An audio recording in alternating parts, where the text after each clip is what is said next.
Hi guys and welcome back to the channel Deepak Yadav Education. Welcome to the daily Hindu news and editorial analysis of 11th of February 2022. तो guys आज है तारीख 11 फरवरी 2022 और है Friday. देखेंगे आज के द हिंदू कंप्लीट न्यूज़पेपर को। द हिंदू कंप्लीट न्यूज़पेपर को एनालाइज करेंगे, बट लेक्चर में आगे बढ़ने से पहले अगर आप लोग को इस लेक्चर का पीडीएफ चाहिए तो क्या करना है, सबसे पहले डाउनलोड करना है टेलीग्राम और फिर जाकर सर्च बॉक्स में टाइप करना है Deepak Yadav education. As you can see guys आप लोग को ये वाला चैनल मिल जाएगा, उस पर क्लिक करना और जाकर इस चैनल को ज्वाइन कर लेना। देखो अगर आप लोगों को इस तरीके से ये चैनल नहीं मिलता है तो नीचे डिस्क्रिप्शन बॉक्स में आप सभी लोगों को टेलीग्राम का लिंक दिया गया है, वो लिंक इसी चैनल का है। जैसे आप उस पर क्लिक करोगे ऑटोमेटिकली ये चैनल ओपन हो जाएगा, इसको जाकर ज्वाइन कर लेना। ज्वाइन करने से फ़ायदा क्या होगा, यहाँ पर आप लोगों को डेली बेसिस पर लेक्चर का पीडीएफ मिल जाता है, डेली करंट अफेयर के वीडियो का पीडीएफ मिल जाता है और डेली बहुत सारे डिजिटल नोट्स मिल जाते हैं। ये सारी चीज़ें मिलती हैं बिल्कुल फ्री में, तो जाकर इसको ज़रूर ज्वाइन करना। नाउ बढ़ते हैं आगे बढ़ने से पहले हमेशा की तरह हम लोग अपने लेक्चर को एक मैप के क्वेश्चन के साथ स्टार्ट करेंगे। तो आज आप सभी लोगों को मैप में जाकर देखना है गल्फ ऑफ सुएज को कहाँ पर है ये एग्जैक्टली लोकेटेड, अच्छे से मैप में देखना। देन उसके बाद आकर नीचे कमेंट सेक्शन में टाइप करना, जिससे कि आप लोग इसको लंबे समय तक याद रख पाओगे।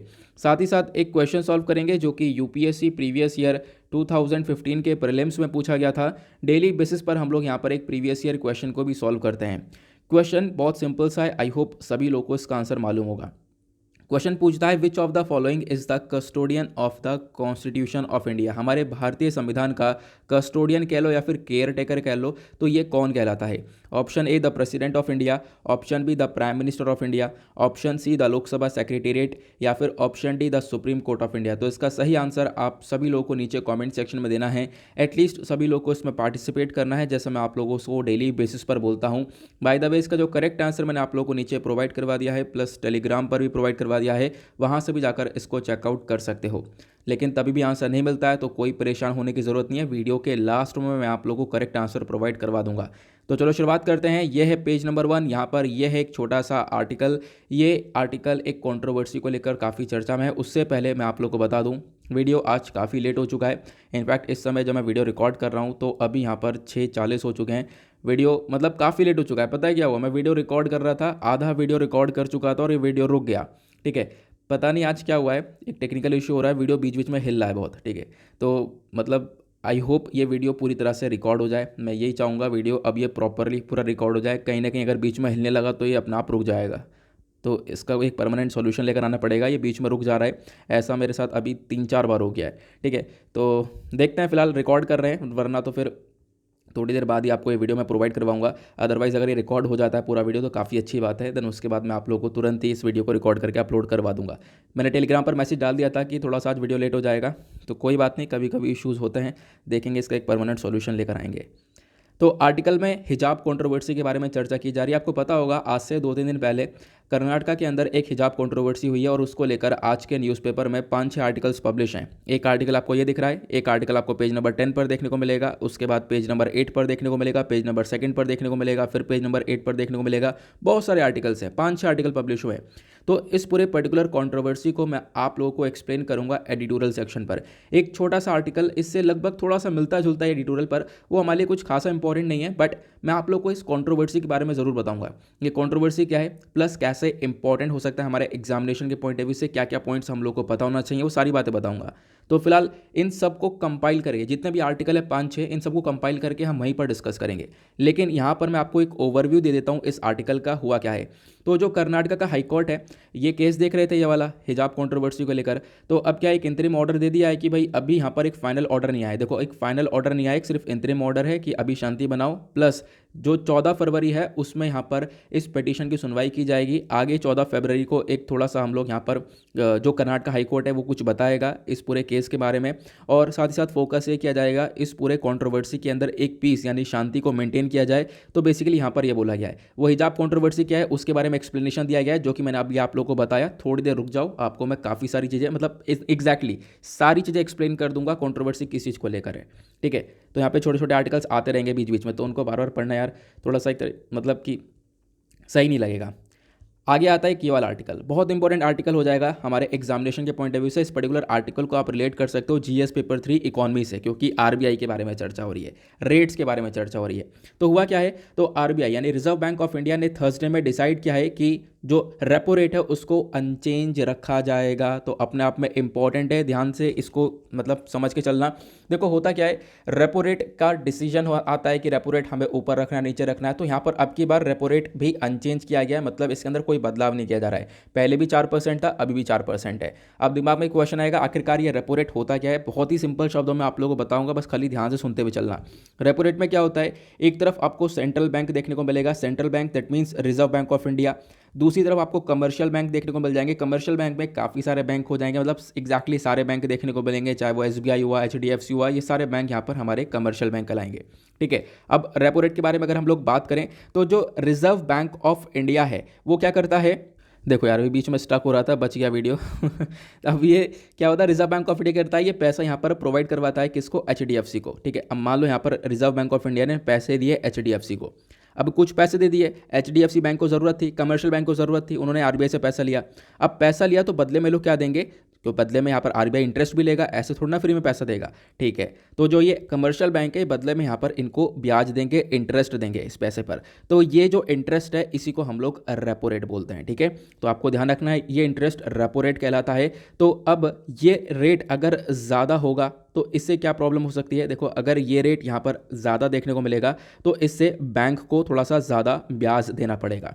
ये रेट कम होगा तो मतलब कि कम ब्याज पे बैंक लोन उठा पाएगा और बैंक ज़्यादा लोन दूसरे लोगों को भी दे पाएगा, क्योंकि बैंक भी क्या कर रहा है, लोन दे रहा है बड़े बड़े इंडस्ट्रियलिस्ट को, बिजनेसमैन को, फिर उनसे हाई ब्याज कमा रहा है, हाई इंटरेस्ट रेट कमा रहा है। ठीक है, तो उसी वही यहाँ पर बैंक की इनकम हो जाती है। तो ये प्रोसेस हम लोग को देखने को मिलता है। तो ये जो रेट है ना इसी को हम लोग बोलते हैं रेपो रेट। तो 4% पहले भी था, अब की बार भी 4% रखा गया है। बहुत ही सिंपल शब्दों में आई होप आप लोग समझ चुके हो ये रेपो रेट क्या होता है। नाउ इसी के साथ एक और कॉन्सेप्ट बहुत चर्चा में रहता है। देखो ये तो हो गया रेपो रेट, दूसरा होता है रिवर्स रेपो रेट। ठीक है, एक तो रेपो रेट हो गया, एक रिवर्स रेपो रेट होता है, इसमें उल्टा हो जाता है। इसमें उल्टा क्या होता है, जो रिजर्व बैंक ऑफ इंडिया है वो यहाँ पर पैसे लेता है, वो एक तरीके से आप कह सकते हो जो कमर्शियल बैंक है उसका पैसा ज़्यादा है वो यहाँ पर क्या करेंगे, रिजर्व बैंक ऑफ इंडिया को दे देंगे। रिजर्व बैंक ऑफ इंडिया उसके बदले में यहाँ पर इंटरेस्ट देगा, तो इसको हम लोग बोलते हैं रिवर्स रेपो रेट। ठीक है, तो रेपो रेट जब रिजर्व बैंक ऑफ इंडिया को ये कमर्शियल बैंक इंटरेस्ट चुकाएगा, और रिवर्स रेपो रेट जब इसका उल्टा हो जाएगा, रिजर्व बैंक ऑफ इंडिया जब ब्याज देगा कमर्शियल बैंक को। क्लियर हुआ, आई होप आप लोग इसको अच्छे से समझ गए होंगे। और फटाफट वीडियो को लाइक नहीं किया है तो लाइक कर देना। और आज का टारगेट है अगेन 5K प्लस लाइक्स का, तो इसको आप लोग लाइक करके वीडियो को सपोर्ट कर सकते हो। कुछ भी चार्ज नहीं जाता है, सिर्फ और सिर्फ एक छोटा सा लाइक यहाँ पर लगता है। आगे बढ़ते हैं ना, उसके बाद यहाँ पर एक छोटा सा आर्टिकल आपको ये देखने को मिलेगा। हुआ क्या है, तो हुआ कि जो पार्लियामेंट्री पैनल है इन्होंने एक रिपोर्ट टेबल किया राज्यसभा के ऊपर, और उस रिपोर्ट के अंदर क्या क्या बताया कि आज के टाइम पर बहुत सारे पुलिस स्टेशन हैं जहां पर फ़ोन कनेक्शन की कमी है या फ़ोन कनेक्शन है ही नहीं। लगभग टोटल 648 ऐसे पुलिस स्टेशन देखने को मिलेंगे, जिसमें उत्तर प्रदेश अगर हम बात करें one of the largest state होने के बावजूद भी यहाँ पर लगभग 75 पुलिस स्टेशन ऐसे हैं जहाँ पर फ़ोन का कनेक्शन नहीं है। उसके साथ साथ जम्मू एंड कश्मीर के अंदर टोटल 79 पुलिस स्टेशन हैं। देन उसके बाद पंजाब के अंदर 69।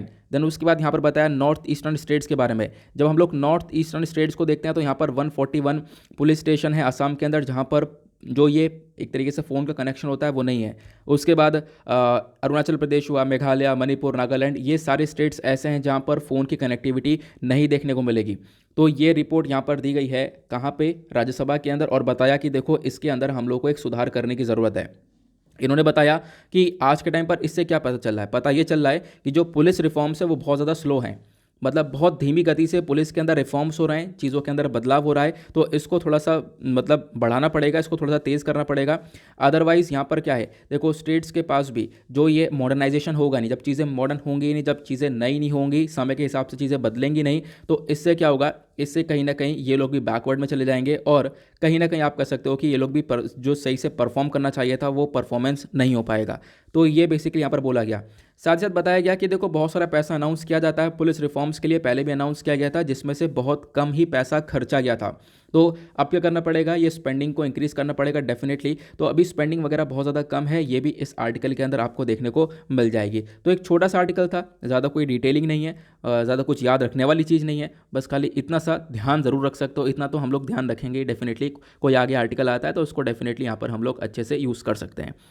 आगे बढ़ते हैं नेक्स्ट आर्टिकल पर।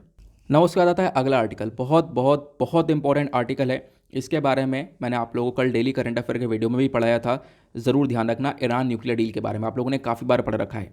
तो जर्मन मिनिस्टर का कहना है जो ये ईरान टॉक है, ये जो न्यूक्लियर डील के लेकर बातचीत चल रही है, एक फाइनल फेज के अंदर आ चुकी है, और जैसे ही ये डील हो जाती है इससे बहुत फ़ायदा होगा। इनफैक्ट इंडिया को भी बहुत सारे बेनिफिट्स मिलेंगे। कल ही मैंने आप लोगों को बताया था, कल के शायद डेली करंट अफेयर वाले वीडियो में बताया था कि किस प्रकार के बेनिफिट्स भारत को मिल सकते हैं, भारत के ऊपर क्या इम्पैक्ट पड़ेगा अगर ये डील हो जाती है। तो मैं आप लोगों को समझाता हूँ एग्जैक्टली क्या इशू चल रहा है। ठीक है, तो हुआ क्या है, जर्मनी के फॉरेन मिनिस्टर ने ये सारी इन्फॉर्मेशन दी है। हुआ ये कि जो ईरान न्यूक्लियर डील है, जिसको हम लोग JCPOA भी बोलते हैं, ठीक है, joint comprehensive plan of action के नाम से जानते हैं, या फिर इसको हम लोग P5+1 डील के नाम से भी जानते हैं। 3 नाम है इसके, कंफ्यूज बिल्कुल मत होना। इसमें हुआ क्या था, 2015 में ये डील हुई थी। अब 2015 में उस समय पर जो US के प्रेसिडेंट थे वो बराक ओबामा थे, और वहाँ के जो वाइस प्रेसिडेंट थे वो जो बाइडन थे। जब इन्होंने यहाँ पर डील कर दी तो ये डील आगे चलती रही। ये डील किस चीज़ को लेकर थी, डील इस चीज़ को लेकर थी, ईरान के अंदर यूरेनियम भरपूर मात्रा में, ईरान यूरेनियम का एनरिचमेंट कर रहा था, यूरेनियम का एनरिचमेंट करके वो न्यूक्लियर वेपन्स को बना सकता था। तो ये डील 2015 के अंदर की गई कि जो ईरान है वो इस न्यूक्लियर एनरिचमेंट को रोक दे, इन वेपन्स को ना बनाए। इसके बदले में उस टाइम पर ईरान के ऊपर जो भी सैंक्शंस लगे थे उन सैंक्शंस को US हटा देगा। ये डील यहाँ पर तय की गई 2015 में। ईरान ने सोचा सही है, हमारे ऊपर से सैंक्शन हट जाएंगे, हमें यूरेनियम का एनरिचमेंट रोक देना पड़ेगा, कर लेते हैं डील। डील हो गई। उसके बाद ये कहानी आगे बढ़ती रही। उसके बाद क्या होता है, जो बाइडन बोल रहा हूँ मैं, बराक ओबामा है, इनका जो है टाइम है पूरी तरह से, जो प्रेसिडेंसीशिप है वो खत्म होती है। देन उसके बाद अगेन इलेक्शन होते हैं। देन उसके बाद डोनाल्ड ट्रंप चुनकर आते हैं, डोनाल्ड ट्रंप एक नए प्रेसिडेंट बनते हैं। जैसे ही डोनाल्ड ट्रंप एक नए प्रेसिडेंट बनते हैं, तुरंत ईरान न्यूक्लियर डील से ये अमेरिका को बाहर निकाल लेते हैं, क्योंकि ये P5+1 डील थी। अब P5+1 डील हुई थी, ये जो भी 2015 के अंदर हुई थी। P5+1 का मतलब है एक तरफ तो ईरान था और एक तरफ यहाँ पर ये 5 और ये एक 6 कंट्रीज थी। एक तरफ ईरान हो गया, दूसरी तरफ P5 के अंदर जो परमानेंट 5 कंट्रीज है, जिसके अंदर US हो गया, UK हो गया, चाइना हो गया, फ्रांस हो गया और रशिया हो गया। ठीक है, तो उसके बाद यहाँ पर +1 के अंदर एक जर्मनी देखने को मिलता था। तो ये 6 कंट्रीज़ ने और ईरान ने मिलकर ये डील की थी। तो फिलहाल ये क्या हुआ डील का, मैंने आप लोगों को बता दिया। डोनाल्ड ट्रंप जैसे ही प्रेसिडेंट बने, उन्होंने यहाँ पर इस डील के अंदर से जो अमेरिका है उसको विड्रॉ कर लिया, उसको बाहर निकाल लिया। अब क्या हुआ, अमेरिका को बाहर निकालने के बाद तो इन्होंने एक चीज़ और ये की कि ईरान के ऊपर वापस से सैंक्शंस लगा दिए, एग्जैक्टली काटसा के सैंक्शंस लगा दिए। ठीक है, काटसा की फुल फॉर्म क्या है, नीचे कमेंट सेक्शन में आप लोग ज़रूर बताना। तो ये सैंक्शंस अब ईरान के ऊपर लगा दिए गए, जिससे प्रॉब्लम्स काफ़ी बढ़ने लगी। तो अभी तक सिचुएशन वही चल रही थी। फिर उसके बाद क्या होता है, डोनाल्ड ट्रंप की प्रेसिडेंसी खत्म होती है, जो बाइडन की प्रेसिडेंसीशिप आती है। जो बाइडन अब संभाल रहे हैं शासन, और जो बाइडन का मेन मकसद ये था, देखो जो बाइडन पर्टिकुलरली बिलोंग तो बराक ओबामा के साथ ही काम कर रहे थे ना, तो उसी पॉलिटिकल पार्टी से बिलोंग करते हैं। तो जो बाइडन का मेन मकसद यही है, मेन एम यही है, ये जो डील है वो पूरी तरह से हो जाए। इसको लेकर बातचीत चल रही थी, कहाँ पर, वीनिया में, जो कि यहाँ पर ऑस्ट्रिया की कैपिटल है। वहाँ पे डिस्कशन चल रहा था। तो पहले डिस्कशन में कोई ऐसा मतलब फ़ायदा देखने को मिला नहीं। अब यहाँ पर दोबारा बातचीत चल रही है और दोबारा बातचीत में फाइनल स्टेज पर आ चुके हैं। पॉसिबिलिटी है पूरी तरह से डील हो जाएगी, और जैसे ये डील हो जाती है, इसमें क्या होगा, ईरान के ऊपर से सैंक्शंस हटा दिए जाएंगे। अब ईरान से ऊपर से सैंक्शंस अगर हट जाएंगे, US हटा लेगा, तो इससे फ़ायदा किसको भी होगा, बहुत सारी कंट्रीज़ को होगा। ईरान को तो होगा ही फ़ायदा, लेकिन भारत को भी फ़ायदा होगा। हम लोग अब पढ़ रहे हैं तो हम लोग इंडिया के पर्सपेक्टिव से देखेंगे, है ना। तो इंडिया को क्या फ़ायदा होगा, देखो इंडिया ना एक टाइम पे ईरान से बहुत सारा तेल खरीदता था, यानी तेल क्या, कच्चा तेल, क्रूड ऑयल जिसको हम लोग बोलते हैं। हुआ क्या, ईरान के ऊपर काटसा के सैंक्शन लगे, जिसकी वजह से आगे चीज़ें बढ़ नहीं पाई। क्या होता है इन सैंक्शंस के अंदर यहाँ पर करना ये होता है, जैसे इनके ऊपर सैंक्शन लगे, सारी दुनिया भर के जो कंट्रीज़ है वो इनसे अपने रिलेशन कट डाउन कर देती हैं। इंडिया को भी यही करना पड़ा मजबूरन। यहाँ पर इंडिया ने कोई अपना रिलेशन रखा नहीं और चीज़ें डेवलप सही से हो नहीं पाई। ठीक है, तो जिसकी वजह से हम लोग चाबार पोर्ट भी प्रॉपरली ऑपरेशनलाइज कर नहीं पाए इन सारे सैंक्शंस की वजह से ना। वो सैंक्शन हटते हैं तो पहली चीज़ तो भाई हमें जो कच्चा तेल है वो सस्ते दाम में मिलेगा। कच्चे तेल के जो दाम है कंट्री के अंदर हमारे, वो गिरते हुए नजर आएंगे। दूसरा चीज़ यहाँ पर क्या है, जो चाबार पोर्ट है उसका यूज़ और ज़्यादा अच्छी तरीके से बढ़ जाएगा, उसको हम लोग ऑप्टिमम यूटिलाइज कर पाएंगे। तो ये यहाँ पर 2 बेनिफिट्स तो हम लोग को देखने को मिलेंगे, और भी वेरियस बेनिफिट्स देखने को मिलने वाले हैं। ठीक है, तो यहाँ पर मैंने आपको इंडिया के पर्सपेक्टिव से भी इस आर्टिकल को बता दिया। तो काफ़ी सारी चीज़ें मैंने सिंपल शब्दों में आप लोगों को मतलब थोड़े समय बता दिया है। ये जो पूरी डील है इसके ऊपर काफ़ी सारी वीडियोज़ है, घंटे भर की पड़ी हुई हैं, लेकिन मैंने आपको सिंपल्स और शॉर्ट में पूरा कहानी बता दी एग्जैक्टली क्या है। 2015 की न्यूक्लियर डील थी जिसके बारे में मेंशन किया गया, वो न्यूक्लियर डील यहाँ पर ख़त्म हो गई थी। इसराइल इसके अगेंस्ट में रहा है, हमेशा ही इसराइल बेसिकली ईरान के अगेंस्ट में ही रहा है, लेकिन आप कह सकते हो ये डील अभी फिलहाल हो रही है। तो देखेंगे आगे किस प्रकार से चीज़ें चलती हैं और ये डील किस प्रकार से सेटल हो पाती है। ओके, आगे बढ़ते हैं, नेक्स्ट आर्टिकल पर आते हैं। तो अगला आर्टिकल आपको यहाँ पर यही देखने को मिलेगा।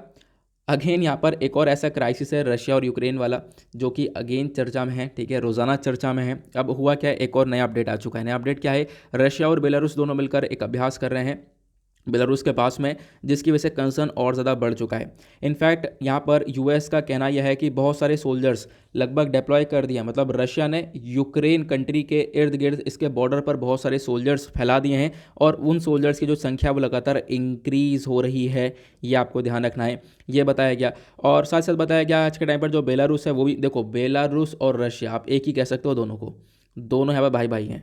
बेलारूस जो कंट्री है वो बिल्कुल एक तरीके से बहुत ज़्यादा सपोर्टर है, रशिया उसका और बेलारूस उसका, तो दोनों यहाँ पर एक दूसरे के लिए काफ़ी ज़्यादा सगे संबंधी आप लोग कह सकते हो, ठीक है। तो उसके बाद अगर हम लोग बात करें तो मैंने आपको बताया क्या, हाँ, बहुत सारे जो सोल्जर्स है वो डिप्लॉय कर दिए गए हैं आज के टाइम पर। कहाँ पर, यूक्रेन के पास में, ऐसा यूएस बोलता है। तो आज के टाइम पर दुनिया भर में जो आप कह सकते हो यूरोपियन यूनियन है या यूएस है, ये सब काफ़ी कंसर्न में इसलिए क्योंकि यूएस ऑलरेडी बोल चुका है, यूएस ने 2 दिन पहले ऑलरेडी डिक्लेयर कर दिया। वो डिक्लेयर यह है कि कभी भी रशिया कब्जा कर सकता है यूक्रेन के ऊपर, कभी भी यहाँ पर, मतलब कोई हफ्ते हो या कुछ दिन हो, कभी भी यहाँ पर ही कब्जा सकता है। तो इससे बहुत बड़ा विकट बवाल हो सकता है, क्योंकि आपको कल मैंने एक आर्टिकल पढ़ाया था, उस आर्टिकल के अंदर बताया गया कि जो फ्रांस के प्रेसिडेंट थे इमैनुअल मैक्रोन, ये अभी रशिया पहुंचे। व्लादिमीर पुतिन जो कि रशिया के प्रेसिडेंट हैं, इनके साथ डिस्कशन किया गया।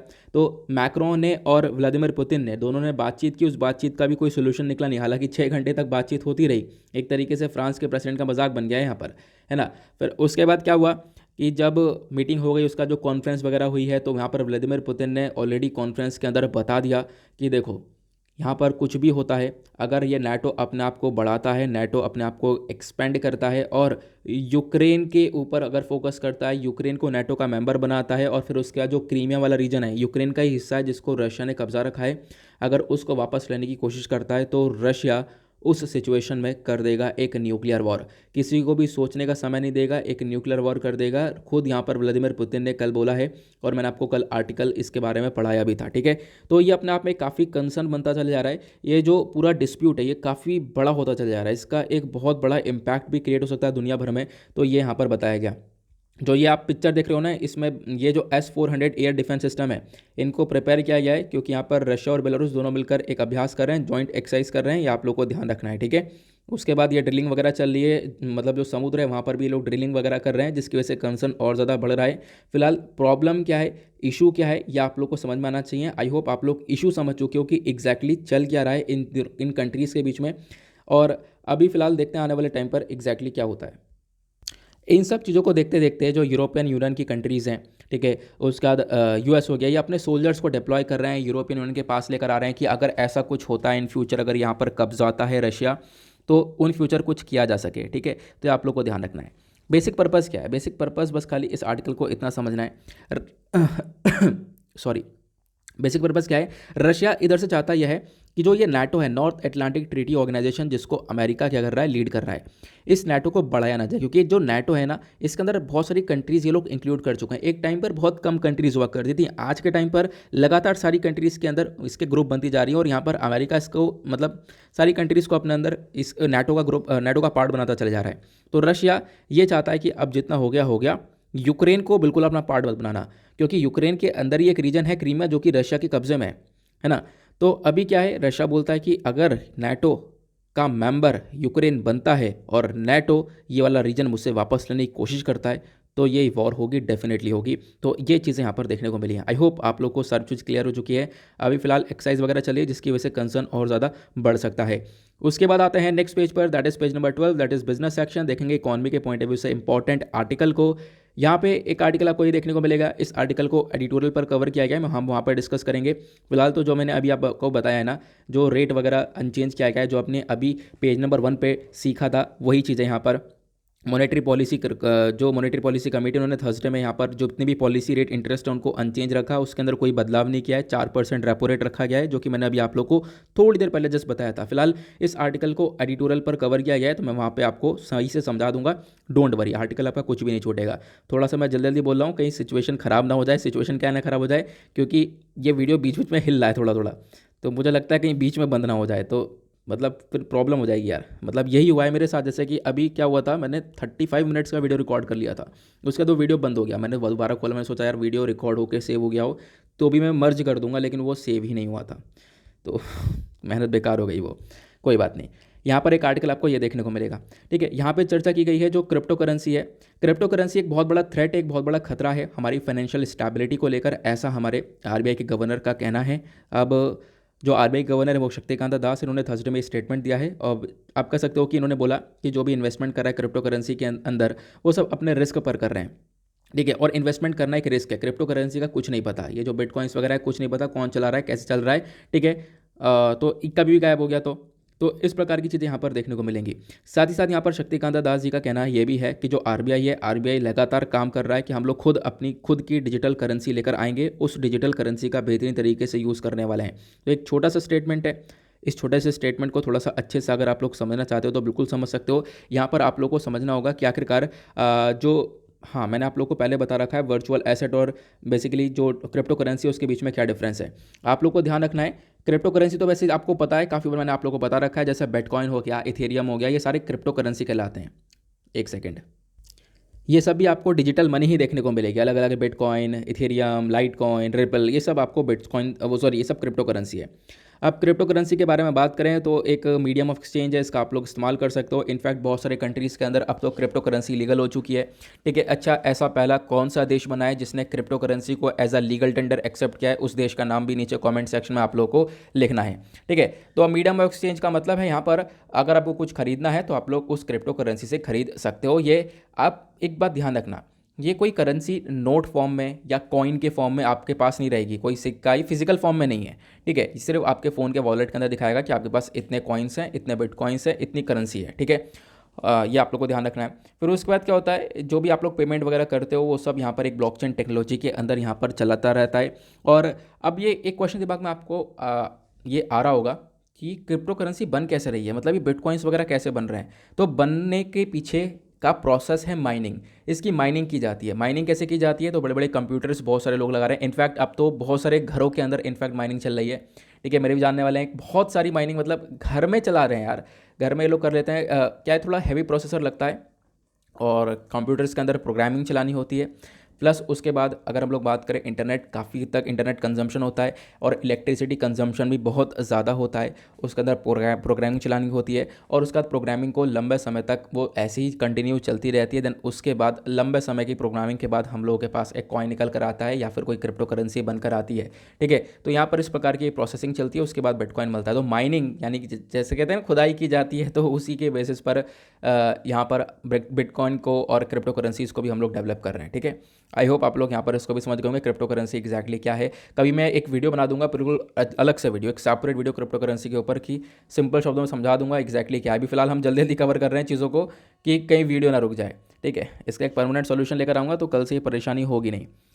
क्लियर हुआ। तो क्रिप्टो उसके बारे में मैंने आप लोगों को बता दिया ये क्या है क्या नहीं है। प्लस अभी जो रिजर्व बैंक ऑफ इंडिया है वो खुद की डिजिटल करेंसी के ऊपर फोकस कर रहा है। देखो हमारी खुद की डिजिटल करेंसी आती है तो आपके वॉलेट में कुछ जो एक तरीके से वर्चुअल मनी पड़ा रहेगा वो आपको हेल्प करेगा, उसका आप लोग यूज़ कर सकते हो। नाउ ये कुछ छोटे छोटे आर्टिकल्स है, कुछ खास आर्टिकल्स ज़्यादा थे नहीं आज, यही छोटे छोटे आर्टिकल्स से। अब चलते हम लोग देखते हैं अपने एडिटोरियल्स को, इंपॉर्टेंट एडिटोरियल्स कौन कौन से हैं। एडिटोरियल में बात करें तो हमारे पास सबसे पहला आर्टिकल आपको ये वाला देखने को मिलेगा। यहाँ पे बात की गई है लोकल जॉब लॉस के बारे में। एग्जैक्टली अगर हम बात करें तो हरियाणा का जो लोकल कैंडिडेट एक्ट है उसके बारे में डिस्कशन किया गया है। यानी कि जो हरियाणा आज के टाइम पर जो जॉब्स हैं अपने खुद के स्टेट के स्पेसिफिकली लोगों के लिए यहाँ पर बना रहा है, तो इसको एक तरीके से उसके अगेंस्ट में यहाँ पर ऑथर लिखते हैं कि ये बिल्कुल गलत है, क्योंकि अगर ऐसे लॉज आएंगे जो अपने स्टेट के अंदर रिजर्वेशन देगा अपने लोगों को ही, तो इससे यहाँ पर कहीं ना कहीं हमारे संविधान के बहुत सारे आर्टिकल्स, चाहे वो इक्वालिटी हो और भी बहुत सारे केसेस हों, वो सब वायलेट होते हुए नजर आते हैं। तो इस आर्टिकल के ऊपर हम लोग नज़र मारेंगे, काफ़ी सिंपल शब्दों में आप लोगों को समझा दूंगा, आपको नोट्स प्रोवाइड करवा दूंगा। अगला आर्टिकल बात करता है एमएसपी को लेकर। मिनिमम सपोर्ट प्राइस क्या है? मिनिमम जो सपोर्ट प्राइस है ये इंडियन एग्रीकल्चर को ट्रांसफॉर्म कर सकता है, बट आज के टाइम पर मिनिमम सपोर्ट प्राइस के ऊपर प्रॉपरली फोकस किया जा नहीं रहा है। ठीक है, हम लोग अगर बात करें तो आज के टाइम पर बहुत कम क्रॉप्स के ऊपर जो मिनिमम सपोर्ट प्राइस होता है वो बहुत कम क्रॉप्स के ऊपर दिया जा रहा है। ठीक है, हालांकि बहुत सारी क्रॉप्स हैं जिनके ऊपर मिनिमम सपोर्ट प्राइस नहीं मिल रहा है। अब जब उनके ऊपर एमएसपी नहीं मिल रहा है तो उनकी ग्रोथ भी नहीं हो पा रही है, उनकी ग्रोथ कम हो रही है, तो इसकी वजह से सिचुएशन थोड़ी सी खराब हो सकती है। तो मिनिमम सपोर्ट प्राइस को थोड़ा सा बैलेंस लेवल पर लेकर चलना पड़ेगा, ज़्यादा से ज़्यादा क्रॉप्स के ऊपर हम लोग को देना पड़ेगा, ऐसा यहाँ पर ऑथर बोलते हैं। इसको हम लोग थोड़ा सा देखने की कोशिश करेंगे। उसके बाद एक आर्टिकल आपको ये देखने को मिलेगा, आरबीआई की मॉनेटरी पॉलिसी कमेटी के डिसीजन के बारे में डिस्कशन किया गया है कि अभी जो जितने भी रेट हैं उनको अनचेंज किया गया, जैसे मैंने भी आप लोगों को बताया, जो भी रेट हैं, ठीक है, चाहे वो रेपो रेट होगा जो इसको अभी आप लोगों ने देखा था वो सब यहाँ पर अनचेंज हैं, उनके अंदर कोई भी बदलाव नहीं हुआ है। तो इसको हम लोग थोड़ा सा इसको भी देख लेंगे।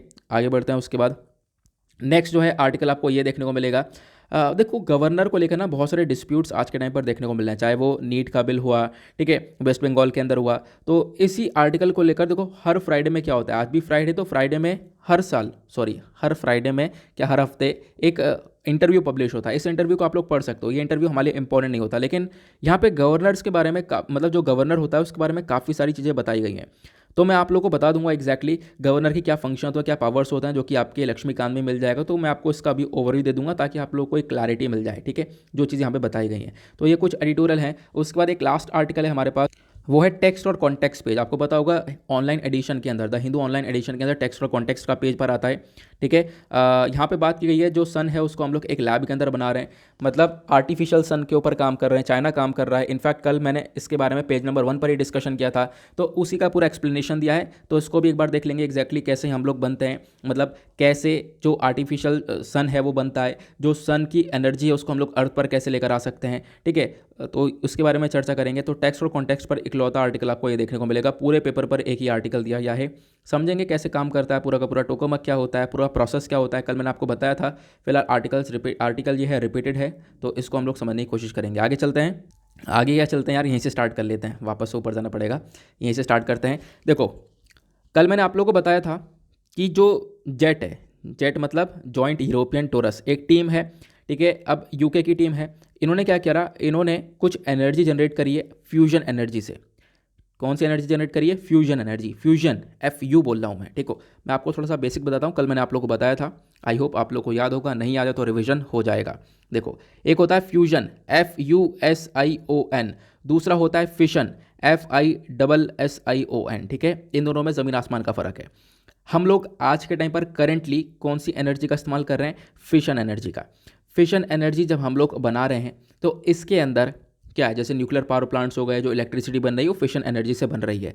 पोल्यूशन भी इसके अंदर दबा कर होता है, बहुत पोल्यूशन होता है। न्यूक्लियर जो वेस्ट है वो निकलता है, जो कि सबसे ज़्यादा खतरनाक वेस्ट होता है, ठीक है। अब फ्यूजन एनर्जी जो होती है वो सन के अंदर हो रही होती है। सन मतलब सूर्य के अंदर जो एनर्जी जनरेट हो रही है ना, जो इतनी ज़्यादा एनर्जी है वो फ्यूजन एनर्जी कहलाती है। डिस्कस करेंगे क्या होती है। तो इस फ्यूजन एनर्जी को क्या पॉसिबल है अर्थ के ऊपर हम लोग बना सकते हैं? अर्थ के ऊपर एक दूसरा सूरज बना सकते हैं, आर्टिफिशियल सूरज बना सकते हैं? बिल्कुल पॉसिबल है, चाइना ने ऐसा कर दिया है, ठीक है। तो बेसिकली वही है, सन की एनर्जी को हम अर्थ के ऊपर डेवलप कर रहे हैं, उसको हम लोग बोलते हैं fusion energy. Now fusion energy यहाँ पर वही काम करेगी जो कि फिशन एनर्जी कर रही है। इस फ्यूजन एनर्जी का भी हम लोग इस्तेमाल कर सकते हैं इलेक्ट्रिसिटी जनरेट करने के लिए, टरबाइन घुमाने के लिए, बहुत सारी जगह पर इस यूज़ किया जा सकता है, जैसे कि फिशन एनर्जी का हम लोग करते हैं। लेकिन प्रॉब्लम क्या है? प्रॉब्लम यह है कि फिशन एनर्जी में न्यूक्लियर वेस्ट और पोल्यूशन वगैरह बहुत दबा कर हो रहा है, लेकिन फ्यूजन एनर्जी के अंदर कार्बन वगैरह बहुत ही कम रहता है। तो अब हमारा फोकस है कि फ्यूजन एनर्जी को हम लोग क्रिएट करें अर्थ के ऊपर, ताकि जो ये फिशन एनर्जी है इसको रिप्लेस कर दिया जाए और हम लोग फ्यूजन एनर्जी का इस्तेमाल करें। इससे हम लोग पोल्यूशन को बिल्कुल रोक पाएंगे। अब ये एनर्जी बनती कैसे है, जनरेट कैसे होती है, वो सब यहाँ पे आपको बताऊँगा, थोड़ा सा वेट करो। तो अभी क्या है, इस आर्टिकल में यहाँ पे चाइना के बारे में बता दिया गया। चाइना ने यहाँ पर काफ़ी सारे एक्सपेरिमेंट्स किए हैं, पहले भी अभी रिसेंटली एक्सपेरिमेंट किया है, 2022 के अंदर भी एक्सपेरिमेंट किया है। जो इनका टोकोमक है, China experimental east advanced superconducting tokamak. Tokamak क्या है ये आपको देखने को मिलेगा, टोकोमक, इसके अंदर ये एनर्जी बनाई जाती है, ठीक है। जो ये पूरा का पूरा ये एक तरीके से आप कह सकते हो जिसके अंदर एनर्जी बनाई जा रही है, जो बॉडी है, इसको हम लोग टोकोमक बोलते हैं। तो अब क्या है ना, चाइना ने काफ़ी मतलब अच्छे से एनर्जी को बनाया, काफ़ी लंबे समय तक उसको होल्ड करके रखा। देखो एनर्जी बना तो लेते हैं सब लोग, बनाने के ऊपर फोकस तो कर रहे हैं, लेकिन उसको उतनी एनर्जी को कितनी देर तक मेंटेन किया जा सकता है, ये अपने आप में बहुत बड़ी बात है। ठीक है, तो चाइना ने यहाँ पर अभी आप कह सकते हो 70 मिलियन डिग्री जो सेल्सियस है इसको मेंटेन करके रखा था लगभग 1056 सेकंड तक। तो ये जनवरी की बात है, पिछले महीने की बात है। तो मतलब काफ़ी लंबे समय तक, मतलब चाइना के पास देखो टेक्नोलॉजी काफ़ी अच्छी आ चुकी है, खासकर इस मतलब आर्टिफिशियल सन एनर्जी को लेकर इन्होंने काफ़ी अच्छे से डेवलप किया है, क्योंकि पिछले साल जून में भी चर्चा में था, फिर जनवरी में चर्चा, फरवरी में चर्चा, लगातार अब चर्चा में यहाँ आ रहा है। ठीक है, अब यहाँ पे हम लोग जो बात करें करंट इशू क्या है, करंट इशू है जो जीईटी है, मतलब कि जॉइंट यूरोपियन टोरस है, इन्होंने भी यहाँ पर एक फ्यूजन एक्सपेरिमेंट करा है ऑक्सफोर्ड शहर के अंदर यूके में, और लगभग 59 मेगा जूल ऑफ एनर्जी यहाँ पर जनरेट कर लिए थर्मोन्यूक्लियर फ्यूजन से। कौन सी एनर्जी? Fusion energy. तो यहाँ पर आप कह सकते हो अभी जो रिसेंटली चर्चा में आर्टिकल वो इस चीज़ की वजह से, क्योंकि यूके के अंदर भी एक टीम ने इस एनर्जी को जनरेट किया। अभी हम लोग फोकस कर रहे हैं आइटर के ऊपर। आइटर क्या है? तो यह है इंटरनेशनल थर्मोन्यूक्लियर एक्सपेरिमेंटल रिएक्टर। आइटर के अंदर बहुत सारे देश मिलकर काम कर रहे हैं, इंडिया भी इसमें काम कर रहा है, और ये 2035 तक हमारा मकसद है कि हम लोग बहुत सारी जो पावर है वो जनरेट करें फ्यूजन एनर्जी से। जो सन के अंदर एनर्जी जनरेट हो रही है उसी एनर्जी को हम लोग पृथ्वी के ऊपर एक लार्ज स्केल पर बनाएं और उससे हम लोग यहाँ पर अपना काम करें। ये हमारा मेन फोकस होने वाला है आने वाले टाइम पर। क्लियर हुआ? अब बात करते हैं एग्जैक्टली थर्मोन्यूक्लियर फ्यूजन होता है क्या, या फिर न्यूक्लियर एनर्जी क्या, सॉरी ये जो फ्यूजन एनर्जी है वो क्या होती है। ये वाला पिक्चर देखो, इस पिक्चर में आपको बहुत कुछ जानने को मिलेगा, सब चीज़ें इनफैक्ट क्लियर हो जाएंगी। ठीक है, तो यहाँ पे क्या होता है, मैंने अभी आपको समझाया फ्यूजन होता है, एक फिशन होता है, लेकिन अब हम बात कर रहे हैं न्यूक्लियर फ्यूजन के बारे में।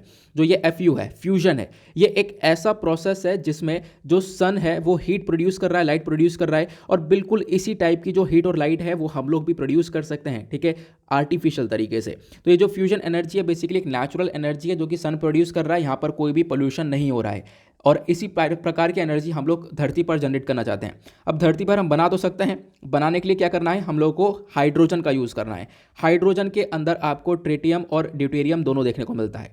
ठीक है, मैं भी आप लोग को बताऊंगा अच्छे से। तो हाइड्रोजन के अंदर आपको ट्रिटियम और ड्यूटेरियम देखने को मिलेगा। हाइड्रोजन के ऊपर बहुत ज़्यादा प्रेशर डाला जाएगा, बहुत गर्म किया जाएगा, बहुत ज़्यादा हीट डालने के बाद यहाँ पे आपका जो हाइड्रोजन के आयन्स है वो आपस में फ्यूज हो जाएंगे। लगभग कितनी गर्मी पे? 10 से 15 मिलियन डिग्री सेल्सियस की यहाँ पर गर्मी देनी होगी। देन उसके बाद यहाँ पर क्या होगा, जो ट्रिटियम और ड्यूटेरियम है ये आपस में फ्यूज हो जाएंगे, आपस में मिल जाएंगे।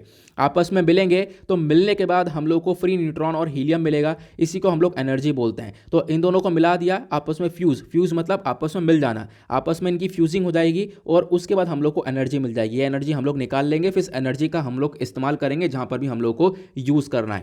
क्लियर हुआ? लेकिन नहीं क्लियर हुआ तो थोड़ी देर और रुक जाओ, अभी मैं आपको और अच्छे से बताता हूं। इस वाले एनिमेशन को देखो, स्टार्टिंग से देखना। ठीक है, क्या हो रहा है, ट्रिटियम हुआ, ड्यूटेरियम हुआ, आपस में मिलेंगे, दोनों टकराए, मिल गए, फ्यूजन हो गया। फ्यूजन होने के बाद हमारे पास क्या निकला, हीलियम निकला, और उसके बाद यहाँ पर हमें न्यूट्रॉन मिला। ठीक है, इसी को हम लोग बोलते हैं फ्यूजन। ठीक है, आई होप आप लोग समझ गए होंगे। तो यहाँ पर हाइड्रोजन के ही आइसोटोप कहलाते हैं ये। ठीक है, हाइड्रोजन के ही आइसोटोप है, हाइड्रोजन ही आयन है ये। ट्रिटियम और ड्यूटेरियम ये आपस में मिलते हैं। तो आपसे पूछा जाए फ्यूजन एनर्जी के अंदर सबसे मेन कंपोनेंट, तो सबसे मेन कंपोनेंट ट्रिटियम और ड्यूटेरियम, हाइड्रोजन के ये आइसोटोप हैं जो कि फ्यूज़ करते हैं आपस में। देन उसके बाद हीलियम और न्यूट्रॉन देते हैं। बेसिकली हीलियम और न्यूट्रॉन जो हमारे लिए एनर्जी कहलाती है। ठीक है, तो बेसिकली बाद में हम लोग को एट द लास्ट एनर्जी मिलती है। कैसे एनर्जी मिलती है, वही चीज़ें यहाँ पर इस न्यूज़पेपर के अंदर भी आप लोगों को एक्सप्लेन करके बताई गई हैं। क्वेश्चन ये है भाई, इतनी गर्मी देनी हाइड्रोजन को, ये सब पॉसिबल कहाँ पर है, और इतनी ज़्यादा एनर्जी निकलेगी वो सब कहाँ पे रुकेगी, मतलब सन की एनर्जी आप लेकर आ रहे हो और कहाँ पे रोक पाओगे ये तो बताओ। वो यहाँ पर यही है, इस टोकामक के अंदर, इस पूरे प्लांट के अंदर यहाँ पर रोका जाएगा, एक आप ऐसे कह सकते हो। ठीक है, यहाँ से आप कह सकते हो गैसेस गई, ट्रिटियम और ड्यूटेरियम, ये ऊपर से गया, ये वैक्यूम वेसल बना। ठीक है, अब ये वैक्यूम वेसल हो गया, यहाँ पर एक मैग्नेट शेप लाइक, यहाँ पर आप कह सकते हो कि जो मैग्नेट शेप सी आपको दिख रही होगी। ठीक है, उसके बाद यहाँ पर क्या ये देखने को मिलेगा, देखो होगा क्या, जब इसमें गैसेस डाल दी गई ट्रिटियम ड्यूटेरियम को, इसमें यहाँ पर हम लोगों ने हीट किया, हीट करने के बाद यहाँ पर ये फ्यूज़ होगा, फ्यूज़ होने के बाद यहाँ में एनर्जी मिलेगी, जो हॉट बिल्कुल गर्म हो गया, जो एनर्जी निकलेगी, जो एनर्जी निकलेगी एग्जैक्टली, जो गैसेस बाहर निकलेंगी वो यहाँ पर हीलियम और ट्रिटियम, ये हम लोग को यहाँ से देखने को मिलेगी। इस एनर्जी को हम लोग निकाल कर वापस अपना जहाँ पर भी यूज़ करना चाहते हैं उसको हम लोग यूज़ कर सकते हैं। तो ड्यूटेरियम, ट्रिटियम, लिथियम, वेस्ट, ये सब चीज़ें यहाँ पर देखने को मिल जाती हैं। होता क्या है, बस खाली दिक्कत यह है, जो हमारे पास आज एनर्जी है फिशन एनर्जी, वो भी एनर्जी बहुत ज़्यादा प्रोड्यूस करती है, लेकिन दिक्कत यह है ना कि उसमें से पोल्यूशन बहुत होता है। तो ये काम अब टोकामक के अंदर किया जाता है। अब आपका कहना होगा यार इतनी ज़्यादा एनर्जी जनरेट होगी, सन वाली एनर्जी, तो टोकामक तो बर्स्ट हो जाएगा, फट जाएगा पूरा। लेकिन ऐसा नहीं होगा क्योंकि अंदर मैग्नेटिक फील्ड का इस्तेमाल किया गया है। ठीक है, यहाँ पर अंडर मैग्नेटिक फील्ड चल रही है, इस प्रकार से मैग्नेटिक फील्ड है, इसके बीचों बीच ये काम किया जाएगा। इसके बीचों बीच काम होने से क्या होगा, ये जो इसके बीचों बीच एनर्जी जनरेट होगी, इससे यह दीवारों पर नहीं टकराएगी। ठीक है, इस पूरे टोकामक की दीवारों पर नहीं टकराएगी। अगर दीवारों पर टकरा गई तो ये बर्स्ट हो जाएगा, बर्स्ट नहीं होगा तो या फिर क्या होगा, ये एनर्जी ठंडी हो जाएगी, तुरंत दीवार से टकराई एकदम ठंडी होने के बाद डाउन हो जाएगी, तो ये ज़्यादा समय तक रुक नहीं पाएगी। तो इसी की वजह से यहाँ पर मैग्नेटिक फील्ड का इस्तेमाल किया गया है। ठीक है, जिसकी वजह से हम लोग इसको बीचों बीच रोक लेते हैं एनर्जी को, जिससे यहाँ पर कोई ऐसी सिचुएशन, जो ऐसी बर्स्ट वाली सिचुएशन है, वो नहीं देखने को मिलती है। अपने आप में खतरनाक है बट यहाँ पर पॉसिबल है, जो कि करके दिखाया है। आई होप आप लोग यहाँ पर इसको समझ गए होंगे। इस प्रकार से टोकामक नज़र आता है। मैंने आपको इसकी लेबलिंग दिखा दी है। नाउ टोकामक क्या होता है वो एक्सप्लेनेशन यहाँ पर भी दिया गया है। ठीक है, ये मैंने आप लोगों को समझा दिया है बहुत ही सिंपल शब्दों में टोकामक के बारे में। देन उसके बाद यहाँ पे बताया गया कि जो न्यूक्लियर फ्यूजन है, जो हम लोग सन वाली एनर्जी जनरेट कर रहे हैं, इसका इतिहास क्या है। तो इतिहास ये है मार्च 24, 1951, इतने लंबे समय पहले की बात है। 1951, उस समय जो अर्जेंटीनियन प्रेसिडेंट हुआ करते थे, जुआन पेरो, ठीक है, इन्होंने यहाँ पर पूरे वर्ल्ड को चौंका दिया अनाउंस करके कि भाई एक इनके साइंटिस्ट हुआ करते, नाजी साइंटिस्ट रोनाल्ड रिकर, ठीक है, उन्होंने यहाँ पर एनर्जी जनरेट करी है फ्रॉम फ्यूजन। ठीक है, वही फ्यूजन करके एनर्जी को जनरेट किया है, ये चीज़ें बताकर सबको चौंका दिया। तो बहुत लंबे समय पहले ही यहाँ पर इस एनर्जी के ऊपर काम किया जाना चालू कर दिया था, अगर आप लोग यहाँ पर देख पा रहे होंगे। लेकिन उसके बाद यहाँ पर आगे कहानी बढ़ती रही। ठीक है, उसके बाद यहाँ पर जो यूएस है, यूएसएसआर है, ये दो बड़े बड़े सुपर पावर्स है, इन्होंने यहाँ पर इस टेक्नोलॉजी को आगे लेकर आए। ठीक है, इन्होंने यहाँ पर बिल्ड करा, बनाया थर्मो न्यूक्लियर बॉम्ब, यहाँ पर ये लोग बनाने लगे। फिर उसके बाद एनर्जी जनरेट करने लगे फ्यूजन प्रोसेस से। तो बहुत सारा काम ये करने, मतलब आगे जो है ये चलता रहा। यूएसएसआर और यूएस यहाँ पर दोनों फ्यूजन रिसर्च के अंदर आ गए। ठीक है, दोनों यहाँ पर कोई भी एक दूसरे को पीछे नहीं, मतलब दोनों कहीं पर भी पीछे नहीं रहे, दोनों आगे यहाँ पर आगे इस पूरे फील्ड के अंदर, और दोनों ने काफ़ी कुछ काम किया। फिर उसके बाद यहाँ पर आप कह सकते हो कि जो फिशन रिएक्टर होते हैं, हमारे पास फिशन रिएक्टर है, जिसमें आपको बताया जो आज के टाइम पर फिशन एनर्जी का हम लोग इस्तेमाल करते हैं। फिशन रिएक्टर के ऑल्टरनेटिव यहाँ पर एक टोकामक बनाया गया, टोकामक, जिसके अंदर हम लोग न्यूक्लियर फ्यूजन एनर्जी बनाते हैं। ठीक है, ये आपने देखा। तो अगर हम लोग बात करें जो फिशन रिएक्टर हैं, फिशन रिएक्टर जैसे कि कल्पकम और कोडुनाकुलम, ये आपको फिशन रिएक्टर ये देखने को मिल जाएंगे। ठीक है, ये बहुत डेंजरस होता है। लेकिन जो फ्यूजन रिएक्टर होते हैं वो ज़्यादा डेंजरस नहीं होते, क्योंकि यहाँ पे कोई रेडियो एक्टिव लीक वगैरह नहीं निकलता है। मैंने आपको बताया जो वेस्ट वगैरह वो नहीं निकलता है, तभी इसको हम लोग एक ओरिजिनल एनर्जी, एक तरीके से नेचुरल एनर्जी बोलते हैं। इसका इस्तेमाल बेहतरीन तरीके से कर सकते हैं। प्लस ये एनर्जी भी बहुत देता है। लगभग यहाँ पर बोला गया कि जो 4 million times more energy burning than कोयल, मतलब कि अगर आप लोग इतना कोयला जलाओगे तो उससे भी ज़्यादा, मतलब कोयले के जलाने से भी मतलब 4 मिलियन ज़्यादा एनर्जी यहाँ पर, मतलब आप एक इमेजिन कर सकते हो कि कोयला कुछ भी नहीं है, कुछ भी नहीं है कोयले की एनर्जी जो इस उसके सामने यहाँ पर ये जो न्यूक्लियर फ्यूजन है। ठीक है, तो न्यूक्लियर फ्यूजन एनर्जी अपने आप में बहुत ज़्यादा देखने को मिलेगी। प्लस यहाँ पर इसमें कोई ऐसा वेस्ट नहीं निकल रहा है, वेस्ट जो निकलता है इसमें सिर्फ हीलियम निकल रहा है। बोला गया हीलियम हार्मलेस है, ज़्यादातर हार्मलेस देखने को मिलेगा, ज़्यादा कोई नुकसान पहुंचाएगा नहीं, ऐसा बोला जाता है। हीलियम निकल रहा है, जो कि मैंने अभी आप लोगों को थोड़ी देर पहले बताया था। ट्रिटियम ड्यूटेरियम आपस में मिलेंगे तो उसके बाद फ्री न्यूट्रॉन और हीलियम निकलता हुआ नजर आएगा। आई होप आप लोगों को सारी चीज़ें काफ़ी अच्छे से पता चल चुकी हैं। आर्टिफिशियल सन कैसे बनाया जा रहा है, सारे कॉन्सेप्ट मैंने आप लोगों को क्लियर कर दिए हैं। थोड़ा जल्दी जल्दी बोल रहा हूँ क्योंकि प्रॉब्लम है, टेक्निकल इशू है। ठीक है, आगे चलते हैं नेक्स्ट आर्टिकल की तरफ। नाउ उसके बाद आता है अगला एडिटोरियल। ठीक है, अगला एडिटोरियल लिखा है आर माधवन ने, तो यहाँ पर इसके बारे में हम लोग समझेंगे क्या है इसके अंदर। ठीक है, एक सेकेंड, थोड़ा सा हम लोग आर्टिकल मैंने आप लोगों के लिए पहले भी इसके साथ ये इसके रिगार्डिंग डिस्कशन कर रखा है। Haryana state employment of local candidates act 2020 के बारे में। आर्टिकल को आप लोग जीएस पेपर 2 से रिलेट कर सकते हो, जीएस पेपर 2 के साथ जीएस पेपर 3 से भी रिलेट कर सकते हो। बहुत सारे टॉपिक्स हैं, और जो भी हम लोगों ने आर्टिफिशियल सन के बारे में पढ़ा है वो सब आप GS paper 3 science and technology के पॉइंट ऑफ व्यू से रिलेट कर सकते हो। तो इस आर्टिकल के अंदर बात की गई है कि देखो अभी हुआ क्या, हाल ही में जो हरियाणा सरकार है वो employment of local candidate act 2020 को लेकर आई है। इसको इम्प्लीमेंट करेगी आने वाले टाइम पर, ऐसा यहाँ पर बोला था। अभी इसके ऊपर रोक लगाई गई है फिलहाल तो, और ऑथर का कहना है कि भाई अपने आप में काफ़ी खतरनाक है। खतरनाक कैसे, यहाँ पे बोला गया कि भाई जो हरियाणा सरकार है वो अपने खुद के एरिया के अंदर एक रिजर्वेशन लेकर आ रही है।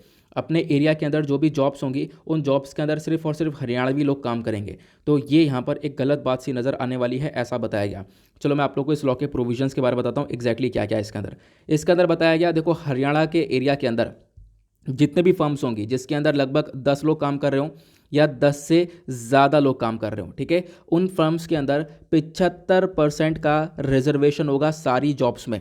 और वो जो रिजर्वेशन है वो बेसिकली 30,000 तक का टारगेट रखेगा। मतलब क्या है कि देखो यहाँ पे हरियाणा के अंदर क्या बोला गया कि जहाँ पर भी ऐसी फर्म जहाँ पर 10 लोग हैं, 10 से ज़्यादा हैं, ठीक है, और उनको जो जॉब है वो लगभग 30,000 तक की जॉब है, 30,000 तक की जो जॉब है, उन 30,000 तक की जो जॉब है उसके अंदर रिजर्वेशन होगा 75% का।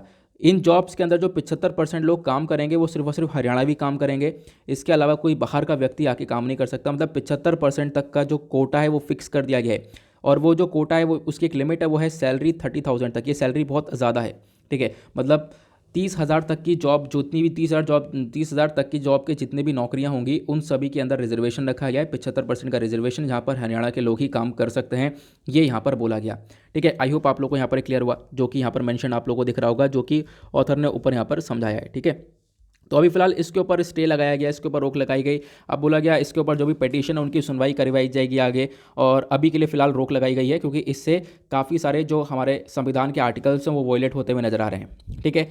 अब जो ये जॉब्स हैं, जॉब्स अलग अलग कंपनीज प्रोवाइड करवा सकती हैं, society, trust, limited liability, partnership, कोई भी जॉब होगी। हर एक जॉब के अंदर अगर 30,000 तक की सैलरी है तो उस 30,000 तक की सैलरी के अंदर वाली जो जॉब है उसमें 75% का रिजर्वेशन रहेगा और उसमें हरियाणा वाले लोग काम करेंगे। लेकिन एक बात और है, 30,000 से कोई ऊपर वाली सैलरी की जॉब है तो उसके अंदर कोई रिजर्वेशन नहीं है। उसके अंदर कोई भी स्टेट का, कोई भी राज्य का व्यक्ति जाकर काम कर सकता है। लेकिन 30,000 तक की जो सैलरी है उसके अंदर रिजर्वेशन तो रहेगा। ऐसा यहाँ पर हरियाणा के सरकार का ये लॉ लेकर आया, ठीक है। साथ साथ इन्होंने बताया जो लॉ है ये एप्लीकेबल रहेगा 10 साल के लिए, ऐसा ही बताया गया।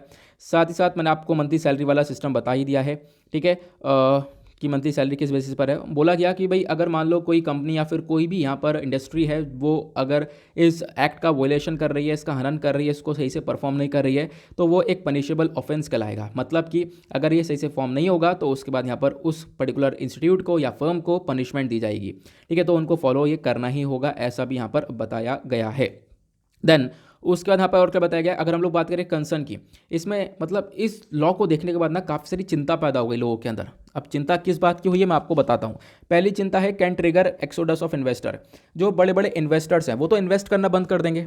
उनका कहना होगा भाई तुम अपने ही यहाँ पर रिजर्वेशन लेकर आ रहे हो, अपने यहाँ पर आप जो टैलेंट है जो बाहर का है, दूसरा जो टैलेंट है वो आ नहीं पा रहा है, और भी बड़े बड़े टैलेंट्स पड़े हैं पूरे देश भर में, वो यहाँ पर पर्टिकुलर स्टेट के अंदर आ नहीं पा रहे हैं। तो अब क्या है, वहाँ पर ग्रोथ ज़्यादा होगी नहीं। तो इसकी वजह से जो इन्वेस्टर्स हैं ना, इन्वेस्टर्स भी वहाँ से एक्सोडस कर देंगे। इन्वेस्टर्स मतलब निकल जाएंगे वहाँ से, ठीक है। इन्वेस्टर भी सोचेंगे यार अब हमारा कोई इन्वेस्टमेंट वगैरह करेंगे नहीं। हम लोग तो फोकस कर रहे थे कोई हाई टैलेंट आए, बाहर से टैलेंट आता तो डेफिनेटली इन्वेस्ट करते, लेकिन अब इन्वेस्टमेंट नहीं करा जाएगा हम लोगों से। तो इस प्रकार से इन्वेस्टर वगैरह भी वहाँ से निकल जाएंगे, कंपनीज़ वहाँ से निकल जाएंगी, क्योंकि कंपनीज़ यहाँ पर ऑब्वियसली बात है, कंपनीज यहाँ पर हाई टैलेंट्स को देख रही हैं, लेकिन कंपनीज़ भी यहाँ पर वर्क करना बंद कर देंगी। तो उसके बाद यहाँ पे बताया गया कि देखो ये तो बात रही अलग, लेकिन उसके साथ साथ हमारे संविधान के भी अगेंस्ट रही है। ये तो प्रॉब्लम दूसरी रही जो मैंने अभी आपको बताया। संविधान के अगेंस्ट कैसे है, क्योंकि हमारा जो संविधान है वो गारंटी देता है फ्रीडम ऑफ मूवमेंट की, ठीक है। हम लोग खुलकर कहीं पर भी ट्रैवल कर सकते हैं, कहीं पर भी वर्क कर सकते हैं, ये सब हमारे पास एक फ्रीडम मिलता है इन चीज़ों को लेकर। तो इन चीज़ों को भी तो ध्यान देना होगा। इनफैक्ट ये तो वॉयलेट हो ही रहा है। उसके साथ साथ जो आर्टिकल 14 है, आर्टिकल 14 बात करता है provides for equality before law के बारे में, ठीक है। जो एक तरीके से इक्वालिटी है, जो समानता है, उसके बारे में यहाँ पे चर्चा करता है। तो समानता दिखाई जा रही है, नहीं दिखाई जा रही, यहाँ पर एक प्रेफरेंस दिया जा रहा है हरियाणा के लोगों को। तो इस प्रकार की चीज़ें बताई गई, ठीक है। देन उसके बाद यहाँ पर क्या हुआ, आर्टिकल 15 भी वॉयलेट हो रहा है। आर्टिकल 15 यहाँ पे बोलता है कि भाई जो डिस्क्रिमिनेशन, जो भेदभाव है प्लेस ऑफ बर्थ को लेकर, वो बिल्कुल रोक देना चाहिए। लेकिन अगेन यहाँ पर भेदभाव हो रहा है। आर्टिकल 15 के अंदर यहाँ पर डिस्क्रिमिनेशन के बारे में बताया गया है कि इस भेदभाव के रोकना चाहिए। लेकिन क्या है, यहाँ पर आप कह सकते हो आर्टिकल 15 हम लोग को प्रोटेक्शन तो देता है, लेकिन क्या हो रहा है यहाँ पर, इस आर्टिकल का भी वॉयलेशन हो रहा है, क्योंकि यहाँ पर भेदभाव होता हुआ नजर आ रहा है जो प्लेस ऑफ बर्थ को लेकर होता है, ठीक है। यहाँ पे मतलब जहाँ पर भी जिस व्यक्ति ने जन्मा है, ठीक है, इसको लेकर कोई भेदभाव नहीं होना चाहिए, लेकिन यहाँ पर भेदभाव हो रहा है। हरियाणवी लोगों को प्रेफरेंस मिल रहा है, वहाँ पर जो लोग हैं उस पर्टिकुलर स्टेट है, पर्टिकुलर एरिया है, वहीं पर उन लोगों को ही जॉब यहाँ पर प्रोवाइड करवाई जा रही है। उसके बाद आता है आर्टिकल 16, एक सेकेंड यार कहाँ गया, उसके बाद यहाँ पर हमने आर्टिकल 14 के बारे में बना, आर्टिकल 15 के बारे में जाना, देन उसके बाद आर्टिकल 16 है। आर्टिकल 16 भी गारंटी देता है नो बर्थ प्लेस डिस्क्रिमिनेशन, मतलब जो पब्लिक एम्प्लॉयमेंट है, जो भी यहाँ पर जॉब्स हैं पब्लिकली अवेलेबल हैं, गवर्नमेंट जॉब्स है, इन सब के अंदर भी यहाँ पर जो डिस्क्रिमिनेशन है वो बिल्कुल नहीं होना चाहिए, भेदभाव बिल्कुल नहीं होना चाहिए। इस प्रकार की चीज़ें भी यहाँ पर देखने को मिलती हैं, तो कहीं ना कहीं ये भी वॉयलेट होता हुआ नजर आएगा। फिर उसके बाद आर्टिकल 19 आता है जो कि इंश्योर करता है जो सिटीजन है, जो नागरिक हैं, वो सब मूव कर सकते हैं, कहीं पर भी हम लोग ट्रैवल कर सकते हैं पूरे through out the territory of India. इसके अंदर भी कुछ ना कुछ रिस्ट्रिक्शंस हैं, कुछ एक्सेप्शन है, जैसे कि आप ट्रैवल एरियाज़ के अंदर नहीं जा सकते फिलहाल, लेकिन आपके मूवमेंट को लेकर बातचीत की गई, आप लोग फ्रीली मूव कर सकते हो पूरे कंट्री के अंदर, तो कहीं ना कहीं इसके ऊपर भी रोक लगाती हुई नजर आएगी, क्योंकि अब यहाँ पर रिजर्वेशन लोगों के लिए, लोग दूसरी जगह पर जा रहे हैं काम करने के लिए, अब क्या करने जाएंगे? हरियाणा के अंदर तो मतलब कोटा मिला पड़ा है, 75% तो जॉब उनको मिलेगी जो कि हरियाणा के लोग हैं, ठीक है। तो बेसिकली ये चीज़ भी कहीं ना कहीं वॉयलेट होती हुई नजर आएगी। ये कोटा अपने आप में एक लेवल क्रॉस कर चुका है, 75%, कैन यू इमेजिन 75% का कोटा है, ये यहाँ पर बताया गया। आई होप आप लोगों को ये आर्टिकल क्लियर हो चुका है। उसके बाद जो चीज़ें मैंने आप लोगों को बताई, कौन कौन से आर्टिकल वॉयलेट्स हो रहे हैं, आर्टिकल 75 ऑथर को भी ज़्यादा, सॉरी यहाँ पर जो 75% का रिजर्वेशन है ऑथर को भी काफ़ी ज़्यादा लग रहा है। उसका ऑथर बोलते हैं बहुत सारे जो हमारे आर्टिकल्स वॉयलेट हुए, हालांकि जो इक्वालिटी है वो भी वॉयलेट हुआ है। इस प्रकार के जो लॉज हैं वो पहले भी बहुत सारे स्टेट्स लेकर आए हैं, जिन्होंने अपने खुद के स्टेट्स के अंदर यहाँ पर एम्प्लॉयमेंट को प्रोटेक्शन देने के बारे में चर्चा की गई है। उसके साथ साथ अलग अलग केसेस हुए, उन अलग अलग केसेस के बारे में बताया गया। मैंने आपको सिर्फ टू द पॉइंट बातें बता दी हैं कि एग्जैक्टली क्या क्या सिचुएशन देखने को मिलती है, प्लस इस आर्टिकल का कैसे यूज़ कर सकते हो अपने एग्जामिनेशन के अंदर। साथ ही साथ यहाँ पर लास्ट में ऑथर बोलते हैं कि भाई यहाँ पर क्या करना पड़ेगा, जो कोर्ट्स हैं इस पूरे क्वेश्चंस को देखो और यहाँ पर देखो कि किस प्रकार से हमारे फंडामेंटल राइट्स वॉयलेट हो रहे हैं, और आपको एग्जामिन करना है इस इशू को। इसमें आपको ये भी देखना है कि बेसिक स्ट्रक्चर कॉन्स्टिट्यूशन भी वॉयलेट हो रहा है, और इन चीज़ों को देखने के बाद आपको कहीं ना कहीं एक सोल्यूशन लेकर आना पड़ेगा। सोल्यूशन ऑथर ने नहीं बताया कि सोल्यूशन क्या हो सकता है, ठीक है, तो यहाँ पे ध्यान रखना। फिर लास्ट में बोलते हैं ऑथर, इंडिया जो है एक वन नेशन है जो कि यूनियन ऑफ स्टेट कहलाता है। यहाँ पर अगर इस प्रकार से चीज़ें आ जाएंगी तो ये अलग अलग स्टेट्स डिवाइड से देखने को मिलेंगे, ठीक है। तो अलग अलग यहाँ पर स्टेट मतलब अपने आप में थोड़ा सा डिविजिबल से नजर आएंगे, तो ये चीज़ें बिल्कुल भी नहीं होनी चाहिए, ऐसा यहाँ पर ऑथर का कहना है। आई होप आप लोगों को आर्टिकल काफ़ी अच्छे से क्लियर हो चुका है क्या सिचुएशन है। एक पर देखो होता क्या है ना, एडिटोरियल के अंदर बहुत सारी चीज़ें हैं जो कि हमारे लिए काम की नहीं हो पाती हैं। अब क्या है, इस पर्टिकुलर इशू को आपको क्या करना होता है, इशू को कवर करना है। जो इशू क्या है, इशू पता है, उसके कंसर्न्स पता है, उसके एडवांटेजेस पता है, डिसएडवांटेज पता है, दैट्स इट, बस इसके बाद यहाँ पर कुछ नहीं करना है, ठीक है। होता क्या है, आप लोग खुद क्वेश्चन देखो यार प्रीवियस ईयर के, ठीक है, उस क्वेश्चन को जब आप लोग एनालाइज करोगे तो वहाँ पर आपको खुद देखने को मिलेगा कि उसके अलावा कुछ पूछा ही नहीं गया, और क्या पूछेंगे। कोई स्कीम आ गई, स्कीम के यहाँ पर इस स्कीम से किसको फ़ायदा हुआ किसको नहीं फ़ायदा हुआ ये पूछा जा सकता है, तो अगेन वही चीज़ें इसमें आ गई। तो वो सारी चीज़ों के ऊपर मैं ध्यान देता हूँ, आप लोगों को मैं सब चीज़ें नोट्स के फॉर्म में प्रोवाइड करवाने की कोशिश भी यहाँ पर करता हूँ। उसके बाद एक छोटा सा आर्टिकल आपको यहाँ पर ये देखने को मिलेगा, अब गवर्नर को लेकर काफ़ी सारे डिस्प्यूट्स देखने को मिल रहे हैं। तो इस आर्टिकल में तो कोई ऐसी बातें नहीं है जो हम लोग एग्जाम से रिलेट कर सकें, बट आपको पॉलिटी का लक्ष्मीकांत का एक टॉपिक पढ़ा रहा हूँ, role and power of governor, governor की रूल्स एंड पावर्स क्या है उसके बारे में आपको बता रहा हूँ। आर्टिकल को आप लोग रिलेट कर सकते हो जीएस पेपर 2 से। सिलेबस के अंदर अलग अलग टॉपिक है, constitutional bodies, role of governor, ये सब आपको सिलेबस के अंदर देखने को मिलेगा। न्यूज़ में इसलिए क्योंकि गवर्नर यहाँ पर जो गवर्नर एक्ट है वो डुअल कैपेसिटी के अंदर देखने को मिल रहा है। यहाँ पर देखो एग्जैक्टली बताया गया ना, जो गवर्नर है वो constitutional head of the state होता है, साथ ही साथ यहाँ पर यूनियन गवर्नमेंट का रिप्रेजेंटेटिव के तौर पर देखने को मिल रहा है। और पिछले कुछ सालों में गवर्नर को लेकर काफ़ी सारे डिस्प्यूट्स हुए हैं, डिस्प्यूट्स का काफ़ी सारे विवाद हुए हैं, वो विवाद क्या है हम लोग अभी डिस्कस करेंगे। साथ ही साथ बताया गया इन सब चीज़ों की वजह से जो ये गवर्नर है, गवर्नर को एक नेगेटिव टर्म्स के अंदर देखा जा रहा है। गवर्नमेंट को कभी यहाँ पे बोला जाता है केंद्र सरकार का एजेंट है, केंद्र सरकार का पपेट है, रबर स्टाम्प है, गवर्नर केंद्र सरकार के हिसाब से काम कर रहा है। तो अगर ऐसी चीज़ हो रही है ना, तो कहीं ना कहीं हमारा फेडरल स्ट्रक्चर वॉयलेट हो रहा है। जो गवर्नर की पोजीशन है वो फेडरल स्ट्रक्चर को वॉयलेट करती हुई नजर आ रही है, क्योंकि जो फेडरल स्ट्रक्चर है वो तो हमारा क्या बोलता है, हमारे संविधान के जो फेडरल स्ट्रक्चर है वो यहाँ पर बोलता यह है कि जो हमारी कंट्री है उसमें स्टेट और यूनियन गवर्नमेंट दोनों साथ में मिलकर काम करने चाहिए, एक तरफ बिल्कुल भी झुकाव ना हो। लेकिन यहाँ पर क्या है, जो गवर्नर एक ऐसा इंस्टीट्यूशन, एक ऐसा पोजीशन देखने को मिलेगा, अगर गवर्नर स्टेट का है और उसका झुकाव इधर सेंटर की तरफ है, सेंटर की तरफ ज़्यादा झुकाव देखने को मिलेगा, तो कहीं ना कहीं जो फेडरल स्ट्रक्चर है वो यहाँ पर कहीं ना कहीं वॉयलेट होता हुआ नजर आएगा। आई होप आप लोग को यहाँ पर एक क्लियर हो रहा है। उसके बाद हम लोग डिस्कस करेंगे डायरेक्टली कि जो गवर्नर है, गवर्नर के रिगार्डिंग क्या क्या कॉन्स्टिट्यूशनल प्रोविजंस देखने को मिलते हैं, ठीक है। ये सब आपको आपके एग्जामिनेशन के पॉइंट ऑफ व्यू से रिलेट करके मैंने आपको बता दिया है, बहुत इंपॉर्टेंट है, प्लस आपकी किताबों के अंदर मेंशन्ड है।